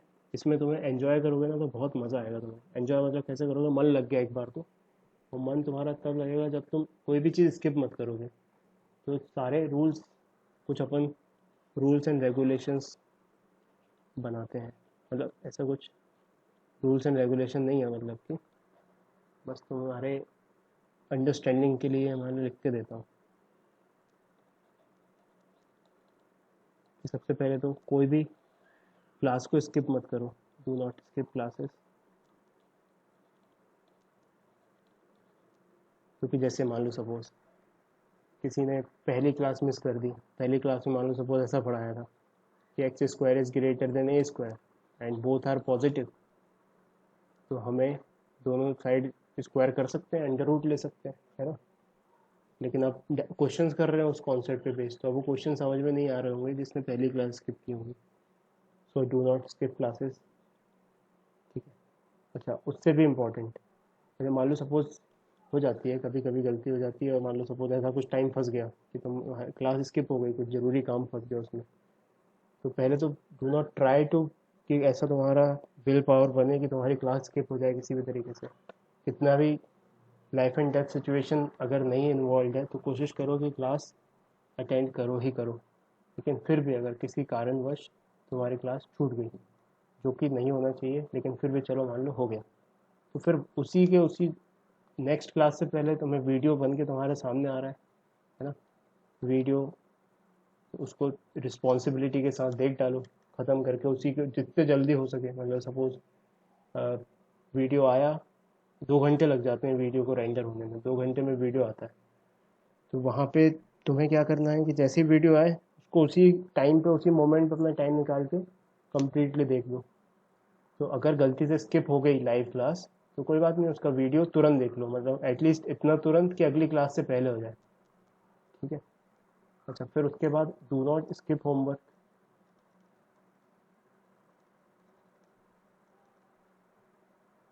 क्योंकि तुम्हारी जो अंडरस्टैंडिंग है, जैसे मैथ्स में जितना मज़ा मुझे आता है पढ़ाते टाइम, वो इसलिए आता है क्योंकि मेरी अंडरस्टैंडिंग पूरी सब बन चुकी है पूरी तरीके से। अब there is nothing new to, दिमाग में ऐसा कुछ बर्डन सा फील नहीं होता। 2 घंटे मैथ्स करवा लो चाहे 4 घंटे मैथ्स करवा लो, लेकिन तुम्हें बर्डन फील होने लग जाएगा अगर तुम्हारी अंडरस्टैंडिंग नहीं बनेगी तो। और अंडरस्टैंडिंग कैसे बनेगी? असाइनमेंट सॉल्व करके। मतलब ये जो चीज़ें मैं तुम्हारे सामने सॉल्व कर रहा हूँ, ये एक्चुअली तुम नहीं सॉल्व कर रहे हो, भले ही तुम कितने ही अप्रिशिएट कर लो, कितने ही तुम्हें लगे कि यार आ गया समझ में, लेकिन जब तक तुम्हारे सामने खाली तुम हो, नथिंग एल्स, कोई समझाने वाला नहीं है, कुछ नहीं है, और एक क्वेश्चन लिखा हुआ है, उसको तुम उठा के जब तुम ऐसे ऐसे करोगे, भले ही गलत सलत करो सही करो, वहाँ से जो तुम्हारी अंडरस्टैंडिंग बिल्ड होगी वो तुम्हारी असली लर्निंग होगी। ये पॉइंट समझ में आ रहा है? असाइनमेंट स्किप करना एकदम पाप के समान है। असाइनमेंट में स्किप कर दिया मतलब कि तुम पापी बनने वाले हो। तो पाप नहीं करना है अपन को, हमें असाइनमेंट सॉल्व करना है। ये दो चीज़ें तुम करोगे, तो ये दो चीज़ें कर ली तो फिर उसके बाद मुझे कुछ बताने की ज़रूरत ही नहीं पड़ेगी, तो अपने आप जो चीज़ करने के लिए हम बने हैं वो चीज़ कर डालेंगे। ठीक है। लेकिन उसके बाद भी कुछ कुछ चीज़ें समझ में आएंगी हमें कि एक बार हमने क्लासेस कंप्लीट कर ली, हमने असाइनमेंट कंप्लीट कर लिए, फिर हमारे सामने क्या, असाइनमेंट में हम टेस्ट पॉइंट ऑफ व्यू से नहीं कर रहे हैं। असाइनमेंट और टेस्ट में अंतर होता है, असाइनमेंट वर्सेस टेस्ट। जैसे असाइनमेंट में हमारे पास टाइम लिमिट नहीं है कुछ, there is no time limit. जैसे सेम क्वेश्चन के लिए तुम्हें अथाह टाइम मिला है कि करो, जैसे करना है, जितने टाइम में करना है, जो सोच के करना है करो, आराम से करो, धीरे करो। लेकिन टेस्ट में एक टाइम लिमिट रहती है, तो टाइम लिमिट टॉपिक आते हुए, नॉलेज होते हुए भी कुछ अलग टाइप का सेंस देती है। जैसे मैंने सपोज एक क्वेश्चन लिख दिया तुम्हारे सामने और वहाँ पे कोई टाइम लिमिट नहीं है, लेकिन एक क्वेश्चन लिखा है वहाँ पे मैंने टाइम लिमिट दे दिया कि ये तुम्हारे पास 5 मिनट है। तो जो जब तुम्हारे सामने वहाँ पे ऐसा टाइमर टिक टिक डाउन होता रहता है ना कि 5 मिनट जीरो की तरफ कम हो रहा है, तो हमारे अलग टाइप से साइकोलॉजी चलती है। हो सकता है वो क्वेश्चन हम बहुत अच्छे से ना कर पाएँ जब असाइनमेंट में कर रहे हो, लेकिन टेस्ट में कर दो। या इसका उल्टा भी हो सकता है कि असाइनमेंट में ना कर पाए, असाइनमेंट में कर दें और टेस्ट में ना कर पाए। ठीक है। तो ये साइकोलॉजी हमें तभी गॉन थ्रू होंगे जब हम एक टेस्ट टाइप के शेड्यूल में बैठेंगे, टेस्ट करेंगे जब अपने आप को। तो असाइनमेंट के बाद नेक्स्ट चीज़ आती है कि टेस्ट। टेस्ट को एकदम सीरियसली लेना है। टेस्ट टाइम तुम्हारा नॉर्मल टाइम नहीं है तुम्हारी लाइफ का, वो एक अलग टाइम है। टेस्ट टाइम में एक आग रहनी चाहिए कि यू हैव टू कल्टीवेट। आग मतलब you should be on fire. Fire का ये मतलब नहीं कि तुमने बॉन फायर लगा के टेस्ट दे रहे हो। फायर मतलब कि एक इनर फायर होती है जो हमें पुश करती है कि हमें कुछ भी करके आंसर सही टिक लगाना है और हमें मैक्सिमम स्कोर कैलकुलेट करना है, मतलब मैक्सिमम स्कोर निकाल के लाना है वहाँ से। बात समझ में आ रही है? क्योंकि देखो, ये कंपटीशन है, लाखों लोग दौड़ रहे हैं इस रेस में, तो लाखों लोग लेक्चर अटेंड कर रहे हैं without even missing single lecture in 2 years. लाखों लोग हैं ऐसे, लाखों लोग हैं जो एकदम सारे असाइनमेंट कर रहे हैं, लाखों लोग हैं जो टेस्ट भी दे रहे हैं। ठीक है, लेकिन सबके बराबर मार्क्स तो नहीं आ रहे, सबका स्कोर ऊपर नीचे हो रहा है, कोई बहुत अच्छी रैंक लेके आ रहा है, कोई बहुत बेकार रैंक लेके आ रहा है। ठीक है। तो सबसे ऑफ कोर्स ये चीज़ें हमारे डे बाय डे वाली चीज़ें हमारे हाथ में है कि लेक्चर स्किप हो गया तो फिर तो दिक्कत है बहुत, तो लेक्चर स्किप नहीं करना है। असाइनमेंट की दिक्कत हो गया, अगर असाइनमेंट स्किप हो गया तो दिक्कत हो गई। असाइनमेंट भी स्किप नहीं करना है। टेस्ट में एक अलग साइकोलॉजिकल एटीट्यूड से हमें बैठना पड़ेगा कि कैसा कैसे चीज़ें हो रही हैं, रीफ्रेम करना पड़ेगा। तो हो सकता है सब कुछ आते हुए भी तुम्हारे टेक्स्ट में मार्क्स ना आए या टेस्ट में मार्क्स आ जाए। अगर टेस्ट में मार्क्स आ रहे हैं तो फिर तो तुम्हें कोई घुट्टी पिलाने की ज़रूरत नहीं है, फिर तो तुम अपने आप तुम्हारे अंदर चीज़ें आ जाएंगी और तुम स्कोर करते जाओगे। लेकिन हो सकता है टेस्ट में मार्क्स ना आए तो फिर तुम्हें को अपनी साइकोलॉजी रीफ्रेम करनी पड़ेगी कि कैसे अप्रोच कर रहा हूँ मैं। अच्छा, मान लो सपोज कंटेंट नहीं आता, मान लो कि कंटेंट नहीं आता, टेस्ट के क्वेश्चन तुम्हें देखते हुए हवा ही नहीं लग रही ये किस टॉपिक का है, फिर तो मार्क्स नहीं आएंगे, फिर तो ऑफकोर्स बिल्कुल मार्क्स नहीं आएंगे, क्योंकि अनटिल अनलेस तुम्हारे पता नहीं है कि ये कैसा क्वेश्चन है, क्या होगा, किसी कंटेंट भी नहीं पता है, चैप्टर का नाम भी नहीं समझ पा रहे हो, तो फिर तो मार्क्स नहीं आएंगे। ये सब मैं तब कह रहा हूँ जब तुम्हें क्वेश्चन भी समझ में आ रहा है, जब तुम अपने खाली टाइम पे घर पे बैठ के सोच रहे हो कि तब बन जा रहे हैं क्वेश्चन, लेकिन टेस्ट में नहीं बन रहे। उस बात की बात कर रहा हूँ मैं। उसके लिए अपनी साइकोलॉजी मूव करेगी। तो टेस्ट की साइकोलॉजी पे चर्चा करने के लिए सबसे पहले अभी तुम्हारा काम है कि तुम केवल अभी दो चीज़ करो, कि क्लास स्किप मत करो और असाइनमेंट स्किप मत करो। ये चीज़ें तुम करोगे तो लगभग 90% चांसेस हैं कि तुम टेस्ट में अच्छा कर जाओ। ठीक है, 90% मतलब कि बहुत बड़ा परसेंटेज है, मतलब कि। लेकिन अगर तुमने ये स्किप किया, क्लास स्किप की या असाइनमेंट स्किप किया, तो तुम्हारे 10% चांस है कि तुम टेस्ट में अच्छा कर पाओ, जो कि बहुत कम है। तो अभी केवल मैं तुम्हें यही कहना चाहूँगा कि दो चीज़ें करो, और फिर उसके बाद नेक्स्ट फेज़ पे जो पहुँच पाएंगे जो बच्चे, टेस्ट के साइकोलॉजी समझ पाएंगे, क्योंकि टेस्ट की साइकोलॉजी तभी समझ पाओगे जब तुम कंटेंट तुम्हारा स्ट्रांग होगा। कंटेंट ही स्ट्रांग नहीं है तो फिर अपन क्या साइकोलॉजी समझें। तो सबसे पहले अपन को याद रखना है कि क्लास स्किप नहीं होनी चाहिए और असाइनमेंट स्किप नहीं होना चाहिए। बहुत छोटा छोटा करते करते अपन बहुत बड़ा कर जाते हैं। जैसे मान लो सपोज अभी तुम्हें लग रहा होगा कि क्या ही है, 20 क्वेश्चन मिल रहे हैं 4 दिन करने के लिए। ठीक है, तो लेकिन सोचो ना, इतने सारे 100 दिन में तुम कितने सारे क्वेश्चन कर लोगे। कि अगर डेली तुम्हें 20 क्वेश्चन मिल रहे हैं तो 100 दिन तुमने सवाल किए कंटिन्यूसली, तो 20 × 100 कितना होगा, 20, 2000 क्वेश्चन। 2000 बहुत होते हैं। ठीक है, कंटेंट बहुत ज़्यादा है ये। लेकिन मान लो स्किप कर दिया तुमने, 50 दिन स्किप कर दिया क्वेश्चन करना, तो तुम 1000 पे जाओगे सबसे पहली बात तो। और जो स्किप होंगी चीज़ें वो तुम्हारी स्किप्ड रहेंगी, तो तुम बहुत सारे बेसिक्स भूल जाओगे। तो स्किप को ख़त्म करो लाइफ से। Do not skip anything. हो सकता है 100 चीज़ पढ़ाई जाए जिसमें से तुम्हें 90 समझ में आए, 10 नहीं समझ में आए, लेकिन अगर तुमने अटेंड ही नहीं की 100 चीज़ें, तो हो सकता है फिर तुम्हें 50 ही समझ में आए और 50 समझ में नहीं आए। तो डू नॉट स्किप एनीथिंग। चलते जाओ, करते जाओ, फाइट मारते जाओ। और एक बार तुम फाइट मारने लग गए, तो फाइट मारते मारते तुम्हें पढ़ाई में मज़ा आने लग गया, तो इट इज़ जॉय। एक जॉय महसूस होगा तुम्हें क्वेश्चन सॉल्व करके। जब आंसर सही निकल के आता है तो एक अलग ही जॉय महसूस होता है। और वो जॉय के स्टेट में तुम आ गए तो तुम्हारा स्ट्रेस लेवल बहुत कम रहेगा, है ना। यकीन मानो, स्ट्रेस तुम्हारा कम रहना बहुत ज़रूरी है अगर तुम्हें अच्छा परफॉर्म करना है तो। और स्ट्रेस तभी अच्छा रहेगा जब तुम अच्छा परफॉर्म करोगे। बहुत दोनों चीज़ें इंटर रिलेटेड है। तो इस चीज़ को ध्यान में रखते हुए अपन नेक्स्ट टॉपिक पे मूव ऑन करते हैं। बेसिक मैथ्स के नेक्स्ट टॉपिक है एब्सोल्यूट वैल्यू ऑफ एक्स। तो नेक्स्ट टॉपिक लिखो एब्सोल्यूट वैल्यू ऑफ एक्स।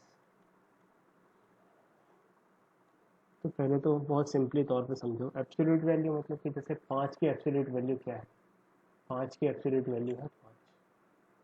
इस एब्सोल्यूट वैल्यू को हम ऐसे मॉड लगा के डिनोट करते हैं। तो it is represented by mod x. ठीक है, -7 की एब्सोल्यूट वैल्यू है 7। मतलब इसको ऐसे समझ सकते हैं कि मॉड्यूलस ऑपरेटर एक ऐसा ऑपरेटर है जो अपने अंदर की हर वैल्यू को पॉजिटिव बना के रख देता है, चाहे वो नेगेटिव हो चाहे वो पॉजिटिव हो। तो जैसे 27.5 की एब्सोल्यूट वैल्यू कितनी होगी, इसकी एब्सोल्यूट वैल्यू होगी 27.5। ठीक है, -38.9 की एब्सोल्यूट वैल्यू कितनी होगी, इसकी वैल्यू होगी 38.9। ये समझ में आ रहा है। एब्सोल्यूट वैल्यू या एब्सोल्यूट वैल्यू ऑफ एक्स क्या करता है, उसकी वैल्यू को पॉजिटिव बना के रख देता है, जो भी उसके वैल्यू अंदर हो। तो 5 है तो 5 तो ऑलरेडी पॉजिटिव है, तो 5 रहेगी। -7 है, -7 का मॉड लगाया तो 7 हो जाएगा. So this is pronounced as absolute value या modulus of x. Modulus of x. ठीक है, तो ये नोट करो.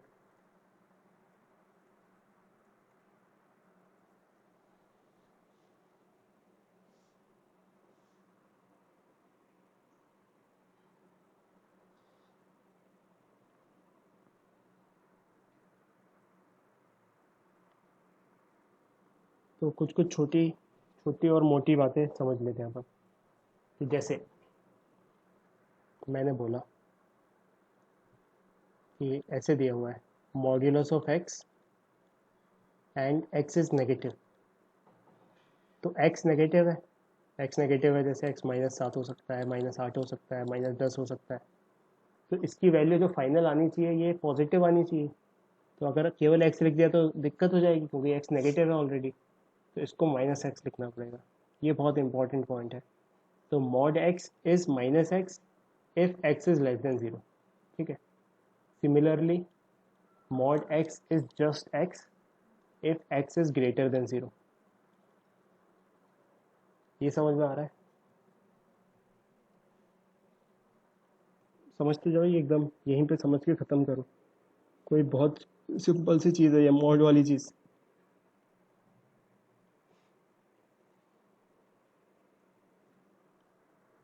ठीक है, तो इसका मतलब अपन ने एक चीज़ पढ़ी थी ऊपर कि किसी भी चीज़ का अंडर रूट है.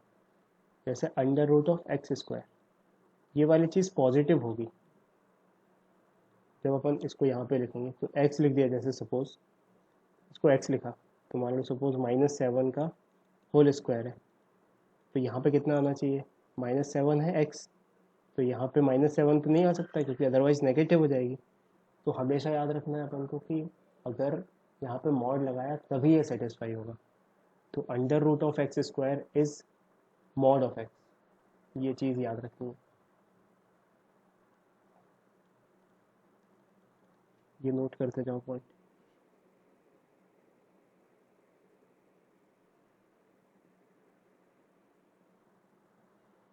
तो जैसे under root of 4, under root of 4 क्या होगा? अंडर रूट ऑफ 4 को ऐसे लिख सकते हैं 2 स्क्वायर का रूट. मतलब ये वाली चीज़ को ऐसे लिख सकते हैं. ये नेक्स्ट एग्जांपल है इसके बाद का. इसको लिख सकते हैं मॉड ऑफ 2. मॉड ऑफ 2 कितना होता है? 2. तो इसका मतलब √4 की वैल्यू हो गई, √4 की वैल्यू हो गई 2.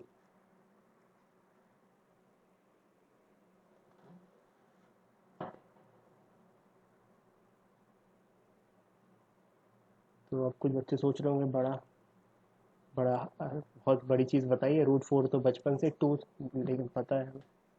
तो वो अपन इस लॉजिक से भी समझ ले रहे हैं कि बचपन की चीज़ें भी एकदम सही पढ़ी थी अपन ने इस लॉजिक से. ठीक है, तो चलो एक और चीज़ ऐसे लिखा हुआ है. मैंने सपोज 1 माइनस √2 का होल स्क्वायर का रूट. तो इसको कैसे लिखें? इसको लिखेंगे जो भी है अंदर वाली चीज़ उसका मॉड्यूलस. तो 1 माइनस √2 का मॉड्यूलस. अब देखो 1 बड़ा है या √2 बड़ा है? 1 की वैल्यू तो 1 होती है और √2 की वैल्यू होती है 1.44. सो दिस इज एक्चुअली छोटा एंड दिस इज बड़ा. तो अंदर वाली चीज़ जो ये लिखी हुई है ये नेगेटिव है. तो मॉड हटाएंगे तो इसको पॉजिटिव बनाना पड़ेगा. So this is equal to √2 minus.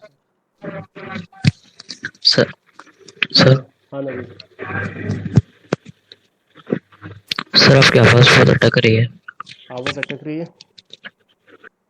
Rejoin करता हूँ मैं एक बार फिर से.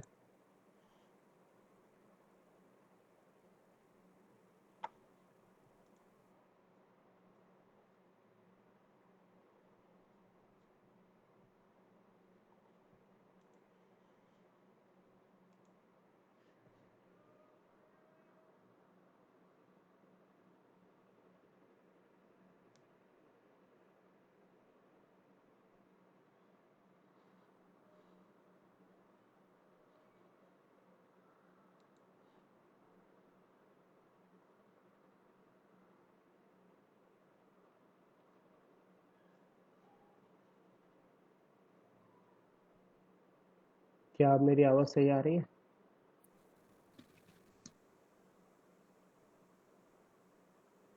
नवीन, यस सर।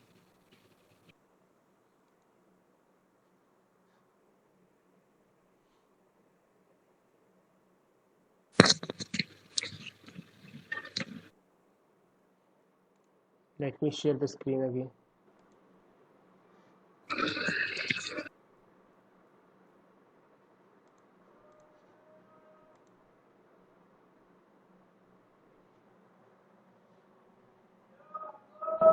ठीक है, तो होपफुली अब तो मैं स्क्रीन दिख रही होगी। तो यहाँ पे क्या कहा गया, एक और एग्जांपल देखते हैं। ये ऐसे दिया हुआ है 4 square minus 2 square under root 4 square minus under root 2 square. तो इसकी वैल्यू कैसे लिखें? इसकी वैल्यू लिखेंगे अंडर रूट 4 का स्क्वायर इज नथिंग बट 4, है ना, मॉड लगाया तो वही रहेगा। और इस वाली चीज़ की वैल्यू मॉड 2, तो mod 4 is 4, mod 2 is 2, 4 minus 2 is 2।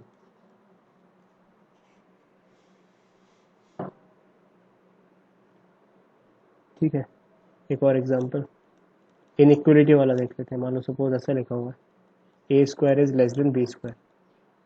तो 100% ये पॉजिटिव वैल्यू है, ये पॉजिटिव वैल्यू है, तो दोनों का रूट ले सकते हैं दोनों साइड। ठीक है, तो रूट लिया, तो root a square is less than root b square.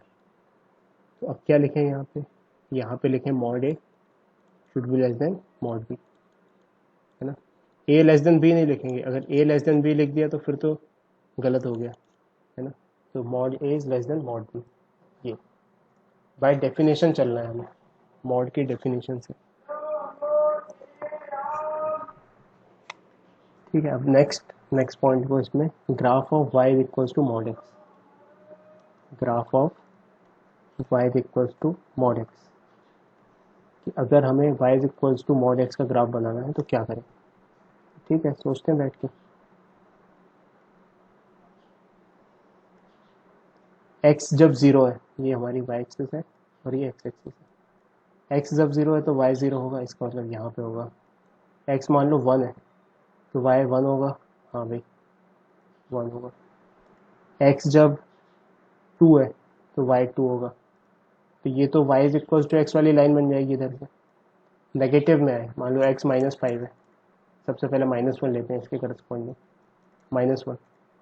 तो -1 का मॉड कितना होगा? 1, मतलब कि y होगा 1, तो मतलब ये यहाँ पे -2 पे -2 का मॉड 2, तो यहाँ पे तो ये लाइन अगर ऐसी गई है तो ये वाली लाइन कैसी जाएगी?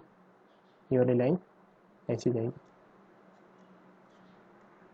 समझ आ रहा है? मॉड एक्स का ग्राफ ऐसा वी शेप का बन जाएगा। ठीक है, तो अगर बाइफरकेट करके लिखें फंक्शन को, जस्ट अभी ये समझ जाओगे तो मैं क्या लिख रहा हूँ। y is equals to mod x है, so it is minus x when x is less than 0 and it is plus x when x is greater than 0। मतलब ये वाली जो लाइन बनी है this is line of y is equals to x, और ये वाली जो लाइन बनी है this is line of y is equals to minus x.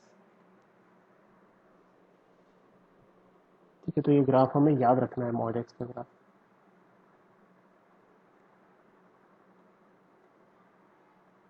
और कहाँ पे ये ग्राफ टिल्ट मार रहा है, जर्क मार रहा है? x इक्वल टू 0 पे।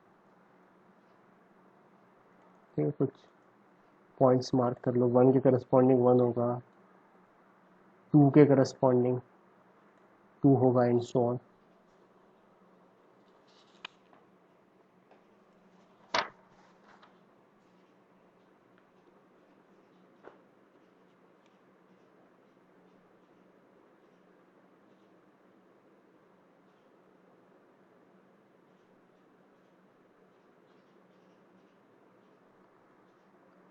या एक और कॉन्सेप्ट, जैसे एक नंबर लिखा हुआ है a, उसका मॉड है डिवाइडेड बाय मॉड ए, लिखा हुआ है मॉड ए डिवाइडेड बाय ए। तो अब इस चीज़ की वैल्यूज क्या क्या हो सकती हैं इस फंक्शन की वैल्यू? तो मान लो अगर a पॉजिटिव है तो देख लेते हैं, क्योंकि दिक्कत कब आएगी मॉड में? जब a पॉजिटिव हो या नेगेटिव। तो सबसे पहले देखा when a is positive, so this thing can be written as when a is positive this can be written as, ऊपर वाला मॉड है तो a ही हो जाएगा, नीचे वाला तो a है ही, इसमें कोई दिक्कत नहीं है, तो this will be 1। so when a is positive this is 1।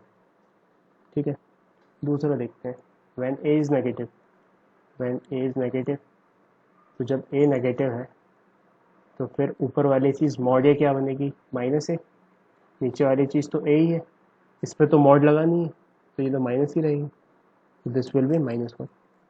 So when a is negative, mod a by a is -1, and when a is positive, mod a by a is 1.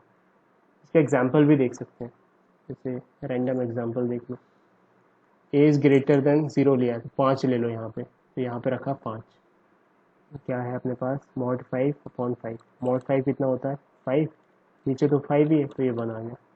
इसका example देखते हैं, -7 ले लेते हैं suppose, -7 का mod upon -7, -7 का mod 7 आया, नीचे से -7, तो इट विल बी -1. तो ये वाली चीज़ -1 के बराबर होगी अगर a नेगेटिव है तो. अच्छा, a अगर 0 है तो फंक्शन ही नॉट डिफाइंड होगा, if a equal to 0 function is not defined. तो मतलब एट a इक्वल टू 0 हम बता ही नहीं सकते कि पॉजिटिव होगा या negative, because it is not defined, denominator 0 हो ही नहीं सकता. तो अगर a इक्वल टू 0 दिमाग में आ रहा है, a greater than 0, a less than 0 सोच के, तो उसको दिमाग से निकाल दो.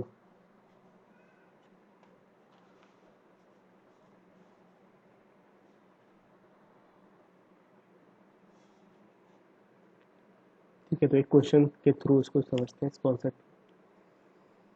मान लो ये क्वेश्चन है कि if a b c are non zero rational numbers, non zero rational numbers, then find the sum of all the possible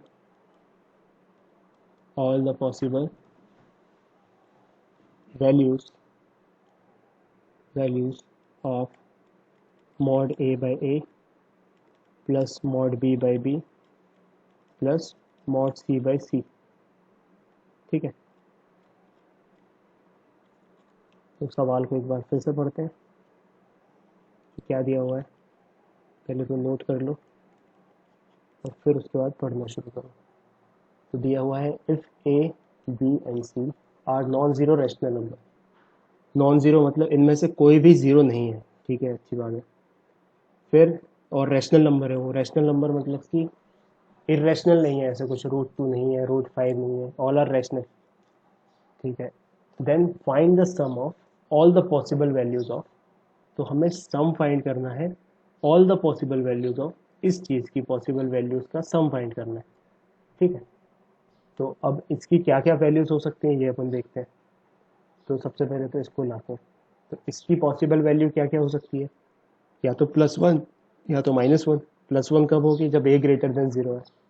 -1 कब होगी, जब a लेस देन 0 है. सिमिलरली इसकी वैल्यू क्या क्या हो सकती है, इसकी +1 और -1. सिमिलरली इसकी भी +1 और -1.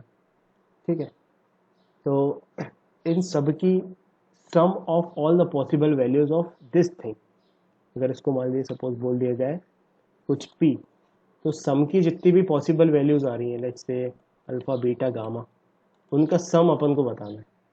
ठीक है, तो देखते हैं, सोचते हैं बैठ के.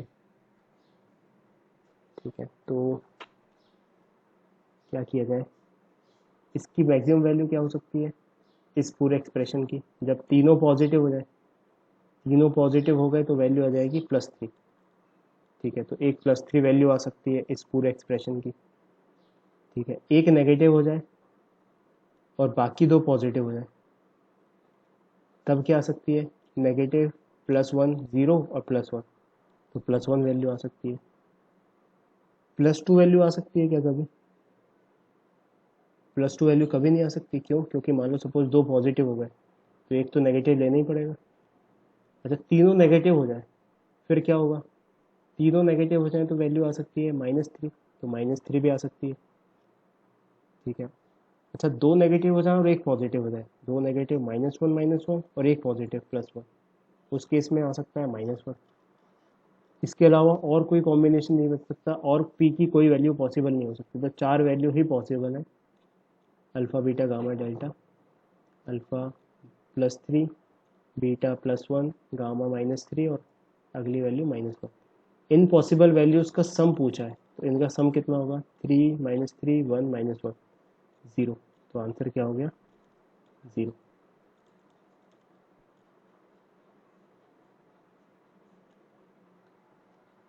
ठीक है, एक बार फिर से +3 कब आया? जब तीनों पॉजिटिव हो जाए। ठीक है, मतलब कि अगर तुम ऐसे सारे अरेंजमेंट ऐसे जमा के देख लो कि एक पॉजिटिव, दूसरा पॉजिटिव, तीसरा पॉजिटिव, तो +3 वैल्यू आ गई। ठीक है, दूसरा अरेंजमेंट जमाया -1 -1 +1, तो यहाँ से माइनस वैल्यू आ गई। ठीक है, तीसरा अरेंजमेंट जमाया, तीनों नेगेटिव, -1 -1 -1, तो -3 वैल्यू आ गई। चौथा अरेंजमेंट जमाया, 2 पॉजिटिव और 1 नेगेटिव, तो क्या आ जाएगी? +1। इसके अलावा और कोई कॉम्बिनेशन ही पॉसिबल नहीं है। बताओ, अगर दिमाग में सूझ रहा हो तो मैं लिखता हूँ यहाँ पे। मान लो सपोज इन दोनों को पॉजिटिव माना था, इन दोनों को पॉजिटिव मान लेते तो इसको नेगेटिव मानते, तब भी +1 ही होता, तो ये तो डबल काउंट हो गया, तो ये ऑलरेडी हो चुका है। तो +2 तो कभी वैल्यू आ नहीं सकती, क्योंकि 2 पॉजिटिव लिए अगर, तो तीसरा या तो पॉजिटिव होगा तो +3 दे देगा, या नेगेटिव होगा तो +2 -1 +1 दे देगा, तो +2 वैल्यू नहीं आ सकती। सिमिलरली -2 भी नहीं आ सकती। तो यही 4 वैल्यूज पॉसिबल है। ये समझ में आ रहा है? और कैसे डिसाइड किया कि इनकी वैल्यूज जो इंडिविजुअल टर्म्स दिखी हैं ये +1 और -1 ही हो सकती हैं? वही अभी जो कॉन्सेप्ट देखा हमने ऊपर, कि अगर ए पॉजिटिव है तो मॉड a/a इज +1, और ए नेगेटिव है तो मॉड a/a इज -1। तो ये कॉन्सेप्ट से अपन ने देख लिया। ठीक है, अब एक और सवाल देखते हैं। Solve the following equations.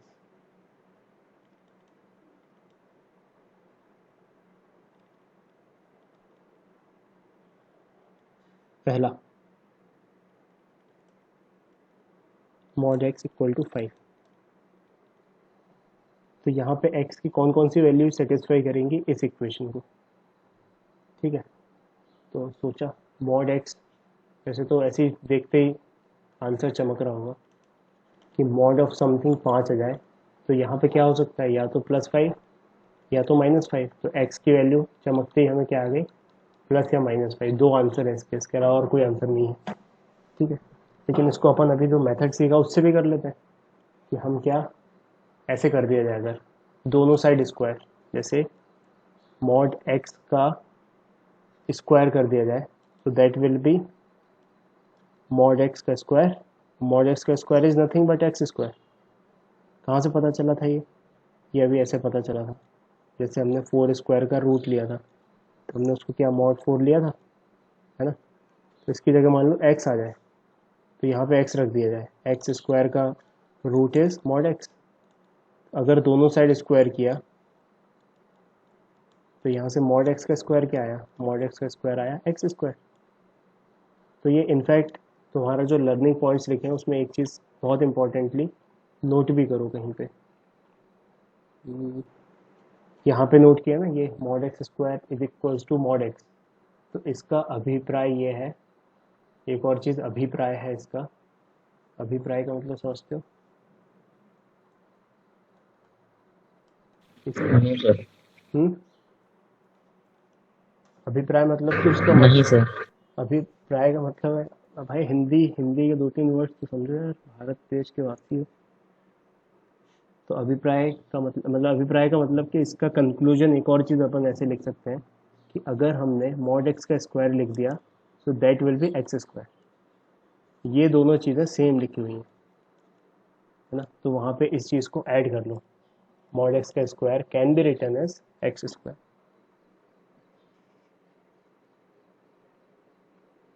तो इसको ऐड करते हुए वापस अपन सवाल पे चले। तो सवाल ऑलरेडी सॉल्व हो चुका है अपने चाचा चौधरी वाले तेज दिमाग से। हमने देखते ही बोल दिया कि मॉड एनीथिंग का मॉड अगर 5 आ रहा है तो या तो +5 होगा या तो -5 होगा, इसके अलावा कोई पॉसिबिलिटी नहीं है। ये तो हम क्योंकि अभी दिमाग का इस्तेमाल करना सीख रहे हैं, तो इक्वेशन वाइज सॉल्व करना चाहते हैं इस चीज़ को। जस्ट ऑब्जर्वेशन से तो सॉल्व हो गया ही, तो इक्वेशन वाइज सॉल्व किया तो स्क्वायर कर दिया दोनों साइड। अब इक्वल टू है तो अब कोई टेंशन नहीं है, इक्वल टू लगा और यहाँ पे लिखा हो भैंसा और यहाँ पे लिखा हो ऊँट, तो दोनों का स्क्वायर कर सकते हैं बिना कोई टेंशन लिए। इनइक्वलिटी में टेंशन होती है, ठीक है। तो दोनों साइड स्क्वायर कर दिया तो ये क्या आया, मॉड एक्स का स्क्वायर, और इधर पे क्या आया 5 का स्क्वायर। तो ये वाली चीज़ बनी, मॉड एक्स का square is nothing but x square is equals to 25। तो ये क्वाड्रेटिक इक्वेशन बन गई, x square minus 25 equal to 0, x plus 25 x minus 25 equal to 0, sorry 25 नहीं प्लस 5।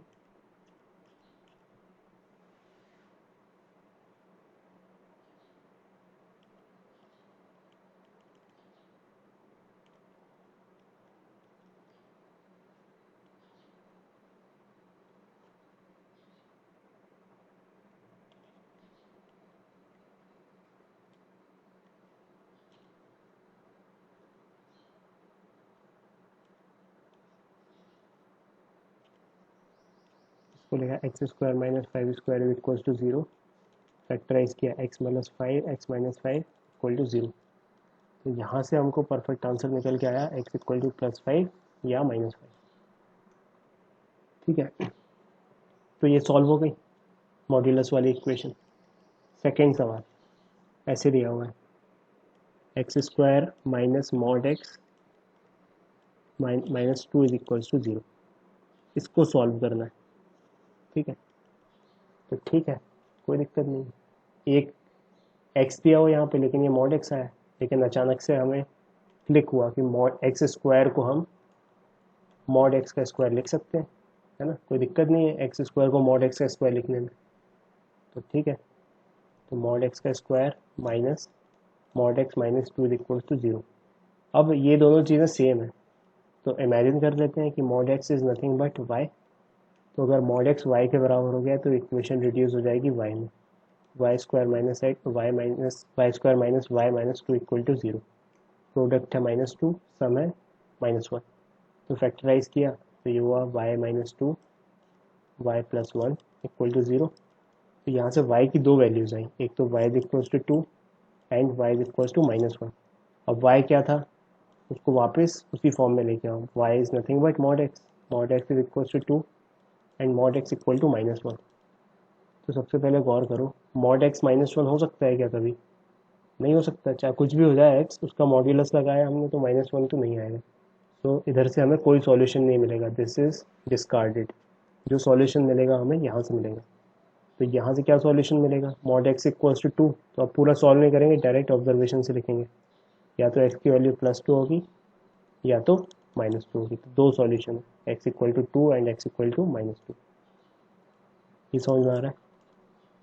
यहाँ पे क्या क्या एक्सपर्टीज़ या क्या दिमाग इन्वॉल्व है कि हमने एक्स स्क्वायर को मॉड एक्स स्क्वायर लिख लिया, है ना, बस फिर सॉल्व कर दिया।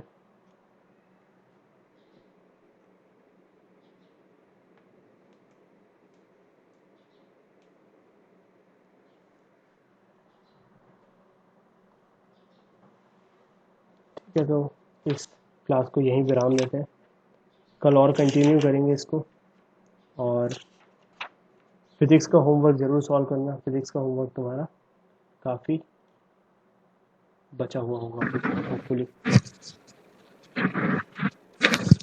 सर मैंने 3 डीपीपी कर ली उसकी। 3 डीपीपी कर ली, बढ़िया। 2 और बची हुई हैं, एक और बची हुई है मतलब, है ना।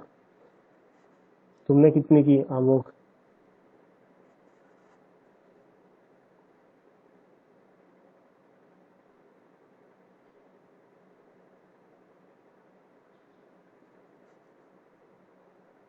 आमोक मेरी आवाज़ पहुँच रही तुम तक? Yes sir. कितनी की टीपीपी फिजिक्स के? सर अभी एक हुई जो यहाँ होमवर्क आया था उसमें से। ठीक है, और भी कंप्लीट करना। दिव्या तुमने कहाँ तक कर ली? सर मैंने भी ज्यादा नहीं किया, एक ही किया। ठीक है ठीक है, नमन का मैसेज है, सारी डीपीपी कर ली। ठीक है, तो कंप्लीट करना उसको। सर आप मुझे आंसर दे देना।